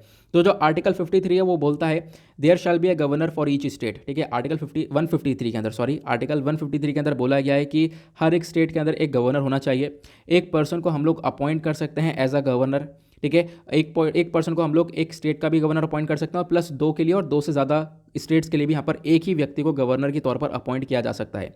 प्लस जो गवर्नर है उनको अपॉइंट किया जाता है प्रेसिडेंट के थ्रू, साथ साथ यहाँ पर एक nominee of the central government के थ्रू। क्लियर हुआ। उसके बाद यहाँ पे बताया गया जो गवर्नर है उनका एक डुअल रोल देखने को मिलता है। डुअल रोल मैंने आपको बताया, स्टेट की तरफ भी काम करना है और उधर एक तरीके से यूनियन गवर्नमेंट की तरफ भी काम करना है, केंद्र सरकार की तरफ काम करना है। क्योंकि गवर्नर बेसिकली काम करते हैं, फंक्शन करते हैं एक लिंक की तरह, एक लिंक होते हैं हमारी केंद्र सरकार और राज्य सरकार के बीच में। तो governor functions as a vital link between union government and state government, ये यहाँ पर लिखा गया है। देन उसके बाद आर्टिकल 157 और आर्टिकल 158 यहाँ पर स्पेसिफाई करता है कि जो पोस्ट है गवर्नर की उसके लिए क्या क्या एलिजिबिलिटी होती है, क्या क्या यहाँ पर रिक्वायरमेंट होती है, किस बेसिस पर यहाँ पर कोई गवर्नर बन सकता है। उसके बाद गवर्नर के पास पावर है यहाँ पर किसी को क्षमा याचना करना या फिर किसी को क्षमा करना, जो दंड विराम देना, मतलब उसकी तरीके से जो भी दंड है उसको ख़त्म कर देना। तो ये सारी पावर्स गवर्नर के पास देखने को मिलती हैं, वो आर्टिकल 161 के अंदर बताई गई हैं। ठीक है। उसके बाद जो काउंसिल ऑफ मिनिस्टर हैं विद द चीफ मिनिस्टर, ये बेसिकली यहाँ पर हेड बोले जाते हैं। ये बेसिकली क्या करते हैं, ये एडवाइस करते हैं गवर्नर को काफ़ी सारी चीज़ों के अंदर। जो काउंसिल ऑफ मिनिस्टर हैं और चीफ मिनिस्टर है ये मिलकर एडवाइस देते हैं किसको, गवर्नर को। आपको ध्यान रखना है, लेकिन कुछ कंडीशंस होती हैं जहाँ पर गवर्नर को एडवाइस भी नहीं दी जाती है। ये सारी बातें लिखी हैं आर्टिकल 163 के अंदर। फिर उसके बाद बताया गया जो चीफ मिनिस्टर होते हैं और जो दूसरे मिनिस्टर्स होते हैं इनको अपॉइंट खुद गवर्नर करता है, ये आर्टिकल 164 के अंदर देखने को मिलेगा। प्लस यहाँ पर जो गवर्नर का एसेंट है वो बहुत इंपॉर्टेंट होता है। ठीक है, मतलब गवर्नर की जो हाँ है ये भी चाहिए होती है। मान लो देखो यहाँ पे नीट बिल के बारे में चर्चा की जा रही है। अब नीट बिल के लिए बारे में क्यों चर्चा की जा रही है, क्योंकि तमिलनाडु ने क्या किया था, तमिलनाडु ने ये बिल पास किया, गवर्नर तक पहुंचाया, गवर्नर ने इस बिल को पहले रिजेक्ट कर दिया था, मना कर दिया था कि यहाँ पर ये बिल पास नहीं हो सकता। तमिलनाडु ने वापस इस बिल को भेजा है कि अब तो आपकी मजबूरी है भाई, अब तो आपको पास करना पड़ेगा। ठीक है, तो इस प्रकार की चीज़ें नज़र आती हैं। तो गवर्नर यहाँ पर एसेंट देता है, अपनी हाँ भरता है, या फिर आप कह सकते हो जो ये बिल है इस बिल को प्रेसिडेंट के ओपिनियन तक पहुंचाता है। ठीक है, पास करके प्रेसिडेंट तक ये बिल पहुंचेगा, फिर उसका प्रेसिडेंट एग्जैक्टली पास करेंगे, यहाँ पे बताएंगे कि इसको मंजूरी देनी या नहीं देनी है, पहले यहाँ पर गवर्नर तक पहुंचेगा। तो ये सारी बातें लिखी हैं आर्टिकल 200 के अंदर। तो गवर्नर का एसेंट भी बहुत ज़्यादा इंपॉर्टेंट यहाँ पर हो जाता है, आपको ध्यान रखना है। तो गवर्नर के कहाँ कहाँ पर रूल्स लिखे हुए हैं, आर्टिकल कौन कौन से आर्टिकल में लिखे हुए हैं, क्या क्या रूल्स लिखे हुए हैं, मैंने आपको सिंपल शब्दों में एक एक लाइन के अंदर ये सारी चीज़ें बताई हैं। देन उसके बाद यहाँ पर एक क्वेश्चन आता है कि अब यहाँ पर गवर्नर और स्टेट, क्योंकि एक स्टेट का अगर गवर्नर है तो स्टेट के साथ ही खुद के रिलेशंस खराब हो जाते हैं गवर्नर के। वो कैसे खराब होते हैं हम लोग उसको डिस्कस करेंगे। यहाँ पे बताया गया गवर्नर यहाँ पर क्या है, बेसिकली एक तरीके से यहाँ पर कोई भी ऐसा प्रोविज़न नहीं देखने को मिलेगा कि जहाँ पर गवर्नर और जो स्टेट है वो आपस में मिलकर मतलब आपस में इंगेज कर सके पब्लिकली। होता क्या है, कभी एक पर्टिकुलर सिनेरियो ऐसा होता है कि स्टेट जो है, ठीक है, स्टेट की राय कुछ अलग है, स्टेट का इस पर्टिकुलर इशू को लेकर स्टेट का ओपिनियन अलग है, गवर्नर का ओपिनियन अलग है। तो दोनों के ओपिनियन के अंदर एक काफ़ी बड़ा डिफरेंस हो जाता है। लेकिन यहाँ पर क्या है, जब उसी की वजह से यहाँ पर भिड़ भी जाते हैं, तो क्या है इसमें कोई ऐसा प्रोविज़न नहीं है कि इस पूरे ये जो ओपिनियन डिफरेंस है इसको रोक सकें। यानी कि इस ओपिनियन डिफरेंस को कैसे रोका जा सकता है कि गवर्नर जो स्टेट है ये आपस में मिलकर इंगेज करें, पब्लिकली आपस में मिलकर यहाँ पर चर्चा कर सकते हैं, आपस में मिलकर सोल्यूशन निकाल सकते हैं। लेकिन ऐसी कोई चीज़ें, ऐसा कोई प्रोविज़न यहाँ पर मेंशन नहीं है, जिसकी वजह से सिचुएशन काफ़ी ख़राब हो जाती है। गवर्नर का 5 साल का टेन्योर देखने को मिलता है, प्लस यहाँ पर वो ऑफिस में रह सकते हैं जब तक यहाँ पर प्रेसिडेंट की खुशी है, प्रेसिडेंट अपनी खुशी से यहाँ पर रख सकते हैं। उसके बाद 2001 के अंदर बात करें, जो national commission to review the national commission है, इन्होंने यहाँ पर बताया, खासकर जो national commission to review the working of the constitution, जो हमारे संविधान की वर्किंग को देखता है, रिव्यू करता है, वो नेशनल कमीशन यहाँ पर बोलता है कि देखो जो गवर्नर है इसका कंटिन्यूएशन देखने को मिलता है। एक दिक्कत ये भी है कि यूनियन की साइड पर ज़्यादा झुकाव यहाँ पर देखने को मिल जाता है। मैंने आपको जैसा बताया कि जो बेसिकली केंद्र सरकार है उसकी तरफ थोड़ा झुकाव देखने को मिल जाता है, जिसकी वजह से यहाँ पर थोड़ी सी प्रॉब्लम्स क्रिएट होती हुई नज़र आती हैं। उसके बाद एक सबसे बड़ी प्रॉब्लम क्या है कि यहाँ पर कोई लिमिट नहीं है कि कितने लंबे समय बाद जो गवर्नर है वो किसी बिल को अपनी राजगी दे, अपनी हाँ भरे। तो यहाँ पर मतलब काफ़ी लंबा समय मिल सकता है, इसमें कोई लिमिट नहीं रखी गई। एक लिमिट होनी चाहिए कि भाई इतने समय तक गवर्नर इस बिल को यहाँ पर एक तरीके से एसेंट नहीं देता है तो इतने टाइम पर तो देना होगा, लेकिन इसमें कोई लिमिट नहीं है कितने लंबे समय बाद यहाँ पर एसेंट दे, अपनी राजगी दे, तो ये यहाँ पर बताएगा। तो एक प्रॉब्लम यहाँ पर ये भी देखने को मिलेगी। इसको लेकर काफ़ी सारे बदलाव करने के बारे में चर्चा की गई है कि भाई रिफॉर्म्स करने चाहिए, चेंजेस करने चाहिए। इसको लेकर एक पंची कमीशन आया था, पंची कमीशन ने 2010 में एक रिकमेंडेशन दिया कि भाई यहाँ पर कुछ ना कुछ बदलाव होने चाहिए और खासकर गवर्नर के इस इम्पीचमेंट के लिए भी कुछ होना चाहिए। ठीक है, ये यहाँ पर बताया गया। और जो स्टेट चीफ मिनिस्टर है इनका भी काफ़ी बड़ा रोल रहा गवर्नर के अपॉइंटमेंट में, क्योंकि यहाँ पर अभी गवर्नर अपॉइंट कर रहा है, लेकिन गवर्नर को जब अपॉइंट करते हैं हम लोग तो उसमें यहाँ पर स्टेट का भी एक बहुत बड़ा, स्टेट के जो चीफ मिनिस्टर हैं उनका भी एक रोल होना चाहिए, ऐसा यहाँ पे बताया गया। तो ऐसे यहाँ पर बहुत सारी रिकमेंडेशंस आई हैं कि गवर्नर के अंदर ये चीज़ें कर दो, ये बदलाव कर दो, ऐसे रिकमेंडेशंस यहाँ पर आती रही हैं। आई होप आप लोगों को यहाँ पर ये आर्टिकल भी क्लियर हो चुका है, ठीक है। उसके बाद जैसे मैंने आप लोगों को बताया था कि बहुत सारे आर्टिकल्स हिजाब कंट्रोवर्सी को लेकर आ रहे हैं, तो मैंने सोचा यहाँ पे आप लोगों को बता दूं, और उसको लेकर मैंने यहाँ पर कुछ चीज़ें नीचे नोट डाउन कर रखी हैं, जैसा आप लोग देख पा रहे होंगे। ये कुछ ऐसे स्टैटिक्स पॉइंट्स हैं जो कि बहुत इंपॉर्टेंट है, इसको डायरेक्टली आप लोग अपने एग्जामिनेशन में यूज़ कर सकते हो। तो आर्टिकल का यूज़, अरे यार हिल रहा है वीडियो बहुत ज़्यादा एक सेकेंड रुक जाओ, एक सेकेंड, पता नहीं क्या स्क्रीन में रिकॉर्ड हो रहा है क्या, ये बहुत तेज़ी से यहाँ पर स्क्रीन ना हिल रही है, और उसके बाद ये अभी बंद हो जा रहा है बार बार, लेकिन अभी फ़िलहाल तो बंद नहीं हो पाया है। अब काफ़ी अच्छे से 53-54 मिनट्स हो चुके हैं, थोड़ी देर और रुक जाओ यार, उसके बाद पहले आर्टिकल्स कवर हो जाएं, उसके बाद बंद हो जाना, मतलब रिकॉर्ड करके सेव कर लूँ उससे मैं। नाउ अब यहाँ पे जो आर्टिकल है वो बात करता है हिजाब और फ्रीडम ऑफ रिलीजन को लेकर। इस आर्टिकल को रिलेट कर सकते हो आप लोग जीएस पेपर 1 और जीएस पेपर 2 से। अगर हम लोग देखें तो इसके अंदर बहुत सारे इश्यूज़ बताए गए हैं, मतलब कि आपके पेपर के अंदर बहुत सारे टॉपिक्स देखने को मिलेंगे, judiciary, government policies, interventions, women's issue, इनसे आप इन सब चीज़ों से आप लोग रिलेट कर सकते हो। इस आर्टिकल का कॉन्टेक्स्ट है, देखो हाल ही में लगभग 6 स्टूडेंट्स हैं जिनको बैन किया गया कर्नाटका के उदुपी डिस्ट्रिक्ट के अंदर। कर्नाटका के अंदर जो उदुपी डिस्ट्रिक्ट है, यहाँ पर कॉलेज के अंदर इन 6 स्टूडेंट्स को अलाउ नहीं किया गया। क्यों? क्योंकि इन 6 स्टूडेंट्स ने हिजाब पहन रखा था, जो अपना स्कार्फ वगैरह है वो सब पहन रखा था, तो यहाँ पर इनको अलाउ नहीं किया गया। तो इसकी वजह से प्रॉब्लम्स काफ़ी क्रिएट हो गई। यहाँ पर प्रॉब्लम्स क्या क्रिएट हो गई, इनका कहना है देखो भाई हमारा रिलीजियस राइट है, हमें प्रोटेक्शन मिलनी चाहिए, ठीक है, हमारा संविधान जो है हमारे रिलीजियस राइट्स को प्रोटेक्शन देता है, तो इसको लेकर तो हमें प्रोटेक्शन मिलनी ही चाहिए। लेकिन यहाँ पर जो कॉलेजेस हैं उन्होंने मना कर दिया, उन्होंने बोला नहीं, हम लोग यहाँ पर हिजाब को बैन कर रहे हैं, हिजाब वगैरह अलाउ नहीं है, ठीक है। और या फिर जो कोई सैफ्रॉन शॉल होता है, ठीक है, वो भी यहाँ पर अलाउ नहीं है, कुछ भी यहाँ पर अलाउ नहीं है। बेसिकली कोई रिलीजियस कॉन्टेक्स्ट यहाँ पर अलाउ नहीं है। आप एक तरीके से यूनिफॉर्म का ऐप यूज़ करो, ये चीज़ें यहाँ पर देखने को मिलेंगी, ठीक है। फिलहाल अभी इसको लेकर कोई डिसीजन नहीं आया है, तो डिसीजन आने वाले टाइम पर ये आएगा डेफिनेटली, तो उसको लेकर चर्चा करेंगे। फिलहाल मैं आपको ये बताना चाह रहा हूँ कि हमारे संविधान में रिलीजियस को लेकर क्या क्या लिखा हुआ है, रिलीजियस प्रोटेक्शन को लेकर क्या क्या लिखा हुआ है। तो जब आप लोग कॉन्स्टिट्यूशन का आर्टिकल 25 क्लॉज 1 देखते हो, तो वो कॉन्स्टिट्यूशन गारंटी देता है। गारंटी किस को देता है? Freedom of conscience, rightly freely to profess, practice and propagate religion. जो आपका रिलीजन है उसको लेकर आपके पास हक है, आप उसको बिल्कुल फ्रीली, बिल्कुल खुला उसको आप लोग परफॉर्म करो, प्रैक्टिस करो, और उसको प्रोपोगेट कर सकते हो, उसका प्रसार कर सकते हो, दूसरे को अपने रीजन के बारे में बता सकते हो, ठीक है, उस चीज़ के बारे में सब चीज़ों को बता सकते हो, अच्छे से समझा सकते हो। तो ये सारा काम आप कर सकते हो, आपका संविधान खुद यहाँ पर बोलता है, ठीक है, ये यहाँ पर बोला गया।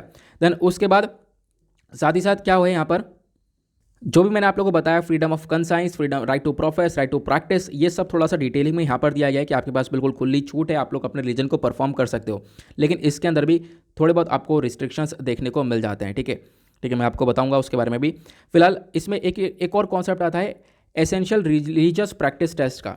देखो बहुत सारे केस आए सुप्रीम कोर्ट के अंदर इस प्रकार के, इस चीज़ को बैन कर दिया जाए, इस चीज़ को बैन कर दिया जाए, तो इस प्रकार के रिलीजियस कंट्रोवर्सीज बहुत सारी हुई हैं पास्ट में भी। तो उन चीज़ों के बेसिस पर एक एसेंशियल रिलीजियस प्रैक्टिस टेस्ट लाया गया है।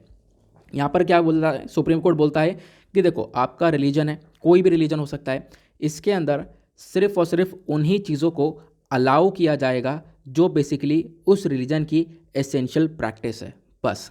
मतलब उस पर्टिकुलर रिलीजन का एक जो बहुत इंपॉर्टेंट ज़रूरी चीज़ है उसी को अलाउ किया जाएगा करना, अदरवाइज़ वो उस रिलीजन के अंदर जो चीज़ इंपॉर्टेंट नहीं है, एसेंशियल प्रैक्टिस नहीं है, उसको अलाउ नहीं किया जाएगा। यह जजमेंट आया था 1954 के अंदर। सुप्रीम कोर्ट ने यहाँ पर शिरूर मठ केस को देखा था, जहाँ पे बताया कि भाई जो एसेंशियल रिलीजियस प्रैक्टिस है इसको यहाँ पर हम लोग यूज़ करेंगे, और जो रिलीजन के अंदर जो भी इंपॉर्टेंट चीज़ें होंगी, सिर्फ और सिर्फ जो एसेंशियल प्रैक्टिस होंगी, जो ज़रूरी होगा, लिखा होगा, ठीक है, उनके रिलीजन के अंदर, तो उन्हीं चीज़ों को हम लोग यहाँ पर अलाउ करेंगे, अदरवाइज दूसरी चीज़ों को अलाउ नहीं किया जाएगा। ऐसे केस बहुत सारे होते रहे।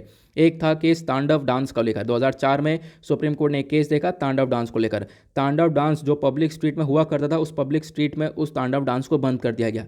सुप्रीम कोर्ट ने बोला आपके रिलीजन का ये एसेंशियल प्रैक्टिस नहीं है, ये बहुत ज़रूरी हिस्सा नहीं है, बहुत ज़रूरी पार्ट नहीं कि आप पब्लिक स्ट्रीट में तांडव डांस करो, इस वजह से यहाँ पर रोक दिया। इस प्रकार के ऐसे केसेस बहुत सारे देखने को मिले। लेकिन उसके बाद यहाँ पर जब हिजाब वाला इशू आया, तो हिजाब वाले इशू में भी यहाँ पर बहुत सारे, मैंने आपको बताया ना पहले भी बहुत सारे केसेस हुए हैं। 2015 के अंदर भी यहाँ पर काफ़ी सारे पिटीशंस वगैरह फाइल करी गई थी केरला हाई कोर्ट के अंदर कि हिजाब को बैन कर दिया गया है। तो यहाँ पर आप कह सकते हो कि क्या हुआ, कुछ जो सीबीएसई को गाइडलाइंस दी गई, सीबीएसई से बोला गया कि भाई आप ऐसा नहीं करो, ठीक है, हिजाब को बैन मत करो। क्या करना होगा, केरला हाईकोर्ट ने यहाँ पर सीबीएसई को बताया कि आप कुछ ना कुछ अलग से मेजर्स ऐड कर लो। अब यहाँ पर हिजाब क्यों बैन किया गया था, देखो बोला कि जो एंट्रेंस है, जो एग्जामिनेशन है, इसके अंदर बैन कर देंगे हिजाब को, क्योंकि यहाँ पर कुछ ना कुछ छुपाया जा सकता है, चीटिंग की जा सकती है, कुछ भी किया जा सकता है। तो बेसिकली यहाँ पर केरला हाईकोर्ट ने बोला नहीं ऐसा मत करो, आप कुछ अलग से मेजर्स ऐड कर सकते हो, बच्चों की चेकिंग कर सकते हो, स्टूडेंट्स की चेकिंग कर सकते हो। तो यहाँ पर आप बेसिकली अलग से ही चीज़ें कर सकते हो, अलग से आप कुछ ना कुछ चीज़ें ऐड कर सकते हो, लेकिन बैन करना सही नहीं रहेगा। तो इस प्रकार के केसेस पहले भी आ चुके हैं। तो यहाँ पर यह बताया गया, तो मतलब हिजाब बैन को लेकर काफ़ी सारे केसेस आए हैं, जैसा कि आप लोग यहाँ पर देख पा रहे होंगे। तो हमेशा कोर्ट ने यहाँ पर बताया कि भाई कुछ ना कुछ अलग से मेजर ऐड कर लिया जाए। फिलहाल अब देखो आने वाले टाइम पर एक और बहुत बड़ा जजमेंट, बहुत कुछ हो सकता है आने वाले टाइम पर। तो अभी फिलहाल इशू के बारे में समझ लिया आपने, 4-5 दिन बाद हो सकता है एक और बहुत बड़ा हमारे पास जजमेंट आए इस हिजाब बैन को लेकर, एक कंट्रोवर्सी को लेकर एक बड़ा इशू हमें समझ में आ सकता है, ठीक है। उसके बाद यहाँ पर एक आर्टिकल आपको ये देखने को मिलेगा। मैंने आप लोगों के साथ एक थंबनेल शेयर कर रखा है, थंबनेल थोड़ा सा अलग है। वो क्या है कि गौतम अडानी बने एशिया के सबसे अमीर व्यक्ति, ठीक है। अब मुकेश अंबानी को यहाँ पर पीछे छोड़ा था, बीच में ऐसा हुआ तो था, लेकिन चीज़ें देखो तुरंत बदल गई हैं। अब ऐसा क्या हुआ, आर्टिकल्स के अंदर पब्लिश हुआ है, बहुत सारे आर्टिकल्स पब्लिश हुए थे। इंडियन एक्सप्रेस का आर्टिकल देख पाओगे, ये यहाँ पर 9 फरवरी की बात है। 9 फरवरी में हुआ क्या कि जो मुकेश अंबानी हैं ये एशिया के रिचेस्ट पर्सन, मतलब गौतम अडानी एशिया के रिचेस्ट पर्सन बन चुके थे, मुकेश अंबानी को ओवरटेक कर चुके थे। इनकी जो नेटवर्थ है वो थोड़ी सी ज़्यादा पहुंच चुकी थी मुकेश अंबानी से, ठीक है। तो जैसा कि आप लोग यहाँ पर देख पाओगे, हुआ क्या था, जिनकी जो जो मार्केट्स है ना, बेसिकली मार्केट की वैल्यू के बेसिस पर ये यहाँ पर चीज़ें सेट की गई थी। ऐसी कोई रिपोर्ट वगैरह नहीं आई थी, जो मार्केट की वैल्यूज़ होती हैं उसके बेसिस पर चीज़ें सेट की गई थी बस, ठीक है। तो उसके बाद यहाँ पर आप देख पाओगे हुआ क्या, उसके अगले दिन ही, ये तो फरवरी 9 को हो गया था, गौतम अडानी आगे निकल गए थे, उसके अगले दिन ही मुकेश अंबानी वापस से एशिया के रिचेस्ट मैन बन चुके हैं। तो इस प्रकार की चीज़ें मतलब चल रही हैं, कभी वो कभी वो कभी वो कभी वो। तो हो सकता है कि अभी फिर से चाहे गौतम अडानी एशिया के रिचेस्ट पर्सन बन गए होंगे, लेकिन कल रात तक अभी यहाँ पर देखो ये आर्टिकल पब्लिश हुए हैं। आई होप आप लोगों को समझ में आ चुका है। तो यहाँ पर एक सिंपल सा आर्टिकल था जिसके बारे में अभी द हिंदू ने कवर नहीं किया, लेकिन वेरियस आर्टिकल के अंदर, चाहे वो इंडियन एक्सप्रेस हो, इंडिया टुडे हो, इकोनॉमिक टाइम्स हो, सभी आर्टिकल्स में कवर, सभी न्यूज़पेपर्स में इन आर्टिकल्स को कवर किया जा रहा है। मैं एक अलग से आर्टिकल लेकर चलता हूँ ताकि इसका थंबनेल प्रिपेयर किया जा सके। थंबनेल बनाने में थोड़ा टाइम लगता है, तो रात को थंबनेल तैयार कर लिया जाता है, इसी वजह से यहाँ पर आप लोगों ने देखा होगा, ठीक है। तो सिंपल सा, ज़्यादा कुछ नहीं है, इनके सिर्फ मार्केट वैल्यूएशन के बेसिस पर ही इस चीज़ को सेट किया गया था कि मार्केट, ऐसा कोई इंडेक्स वगैरह नहीं आया कि हाँ बिल्कुल चीज़ें सेट हो चुकी हैं, फिक्स नहीं हुआ है कुछ भी, मार्केट के वैल्यू के बेसिस पर डिस्कस किया गया और चीज़ें बदल भी रही हैं। अभी आपने देखा, पहले गौतम अडानी, वापस से मुकेश अंबानी यहाँ पर आ चुके हैं इस रैंक के ऊपर, ठीक है। आई होप आप लोग को क्लियर हुआ। उसके बाद आते हैं अगले आर्टिकल पर। नेक्स्ट एडिटोरियल बात करता है एमएसपी को लेकर। अब ये देखो, पहले तो आपको समझना होगा ये मिनिमम सपोर्ट प्राइस होता क्या है, ठीक है। एक एमएसपी स्कीम जो कि क्या कर सकती है, हमारे इंडियन एग्रीकल्चर को ट्रांसफॉर्म कर सकती है, बदल सकती है, लेकिन हमें उसका यूज़ करना आना चाहिए। पहले हम लोग एमएसपी समझते हैं, क्योंकि एमएसपी भी बहुत इंपॉर्टेंट है एग्जामिनेशन के पॉइंट ऑफ व्यू से। इस आर्टिकल को आप लोग जीएस पेपर 3 से या फिर जीएस पेपर 2 से भी रिलेट कर सकते हो, ठीक है। तो मिनिमम सपोर्ट प्राइस क्या है, एमएसपी बेसिकली एक मिनिमम प्राइस देखने को मिलेगा। मतलब जो सरकार है हमारी, वो यहाँ पर किसान भाइयों को एक प्रोटेक्शन देती है कि जो हमारे फार्मर्स है वो अपना जो भी क्रॉप्स है, फसलें हैं, वो उगाएं, उसके बदले में सरकार उनको एक एमएसपी यानी कि मिनिमम सपोर्ट प्राइस तो प्रोवाइड करवाएगी। तो किसान को भी कोई टेंशन नहीं है कि भाई हमें इतना प्राइस तो मिलेगा, उसको हम लोग मिनिमम सपोर्ट प्राइस बोलते हैं, ठीक है। तो ये चीज़ देखने को मिलती है। नाउ ये एक ऐसा प्राइस है जो कि हमारी गवर्नमेंट एजेंसीज पे कर रही हैं और किसान भाइयों से यहाँ पर इन फसलों को खरीद रही हैं एमएसपी पर, फिर उसको पीडीएस यानी पब्लिक डिस्ट्रीब्यूशन सिस्टम के अंदर आप कह सकते हो दिया जाता है, आपके घर पर राशन तक ये पहुँचता है सामान, ठीक है, जो भी राशन लेने जाते होंगे, ठीक है। तो ये जो सरकार आज के टाइम पर प्रोवाइड करवाती है वो सब यहाँ पर पीडीएस सिस्टम कहलाता है। तो सरकार यहाँ पर किसानों से एमएसपी पर वो सारा सामान खरीदती है। नाउ ये जो एमएसपी है, इसको लेकर सारी चीज़ें लेकर कौन आया था, वो था एक commission for agriculture cost and price, CACP, commission for agriculture cost and price ने रिकमेंड किया था एमएसपी को कि भाई जो मिनिमम सपोर्ट प्राइस है ये देनी चाहिए, 23 क्रॉप्स के ऊपर तो ये एमएसपी देनी चाहिए, यहाँ पे बताया गया। और आर्टिकल के अंदर यही इशू उठाया गया है कि लगभग आज के टाइम पर देखो बताया गया है 23 क्रॉप्स के ऊपर तो एमएसपी देनी चाहिए, जैसा आप लोग देख पाओगे, लेकिन क्या 23 क्रॉप्स के ऊपर एमएसपी मिल रहा है, ऐसा नहीं है। सिर्फ 2-3 क्रॉप है, गेहूं चावल और कुछ चीज़ें हैं जिसके ऊपर एमएसपी मिल रहा है, अदरवाइज किसी चीज़ के ऊपर नहीं मिल रहा है, ठीक है। तो गेहूं चावल की ग्रोथ बढ़ रहा है, अदरवाइज किसी दूसरी चीज़ का ग्रोथ नहीं बढ़ रहा है, जो कि अपने आप में काफ़ी कंसर्न पैदा करेगा, ऐसा यहाँ पे बताया गया, ठीक है। तो ये सारा जो रिकमेंडेशन एमएसपी को लेकर वो एक बॉडी ने किया था, जिसका मैंने आपको बताया commission for agriculture cost and price, CACP basically ministry of agriculture and farmers welfare के अंडर में आता है। इसको बनाया गया था 1965 में। इसके बारे में ध्यान रखना। अरे यार वीडियो हिल रहा है, एक सेकंड रुक जाओ यार, एक सेकंड रुक जाओ, नहीं सही हो रहा है, वो मतलब कि शायद इस स्क्रीन में, पता नहीं स्क्रीन में रिकॉर्ड हो रहा है नहीं हो रहा है, क्या प्रॉब्लम हो रही है आज। कभी कभी काफ़ी यार प्रॉब्लम हो जाती है। एक सेकेंड यार। स-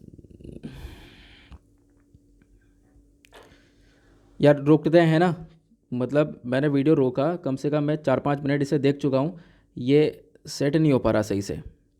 इसको अभी हम यहीं पे रोक देते हैं, ठीक है। कहीं फिर बंद ना हो जाए, फिर वीडियो रुक जाएगा। अभी रुका हुआ ये बहुत बड़ी बात है। मैं आप इसको सेव कर लेता हूँ, ये वीडियो में अपलोड कर देता हूँ। उसके बाद एक और छोटा वीडियो रिकॉर्ड करके तुरंत डाल दूंगा। एक और मैं छोटा वीडियो रिकॉर्ड कर दूंगा जिसमें ये वाला आर्टिकल प्लस जो दूसरा आर्टिकल है ये भी समझा दूंगा। तो इसका पार्ट 2 भी अपलोड कर दूंगा आज ही, ठीक है। उस वाले वीडियो को देख लेना, ठीक है। इसका पार्ट 2 अभी अपलोड कर दूंगा ना। इसी के साथ करते हैं हम लोग अपने लेक्चर को समाप्त। मिलते हैं आप लोगों को नेक्स्ट वीडियो में। आज के लिए bye bye, have a nice day, thank you and जय हिंद।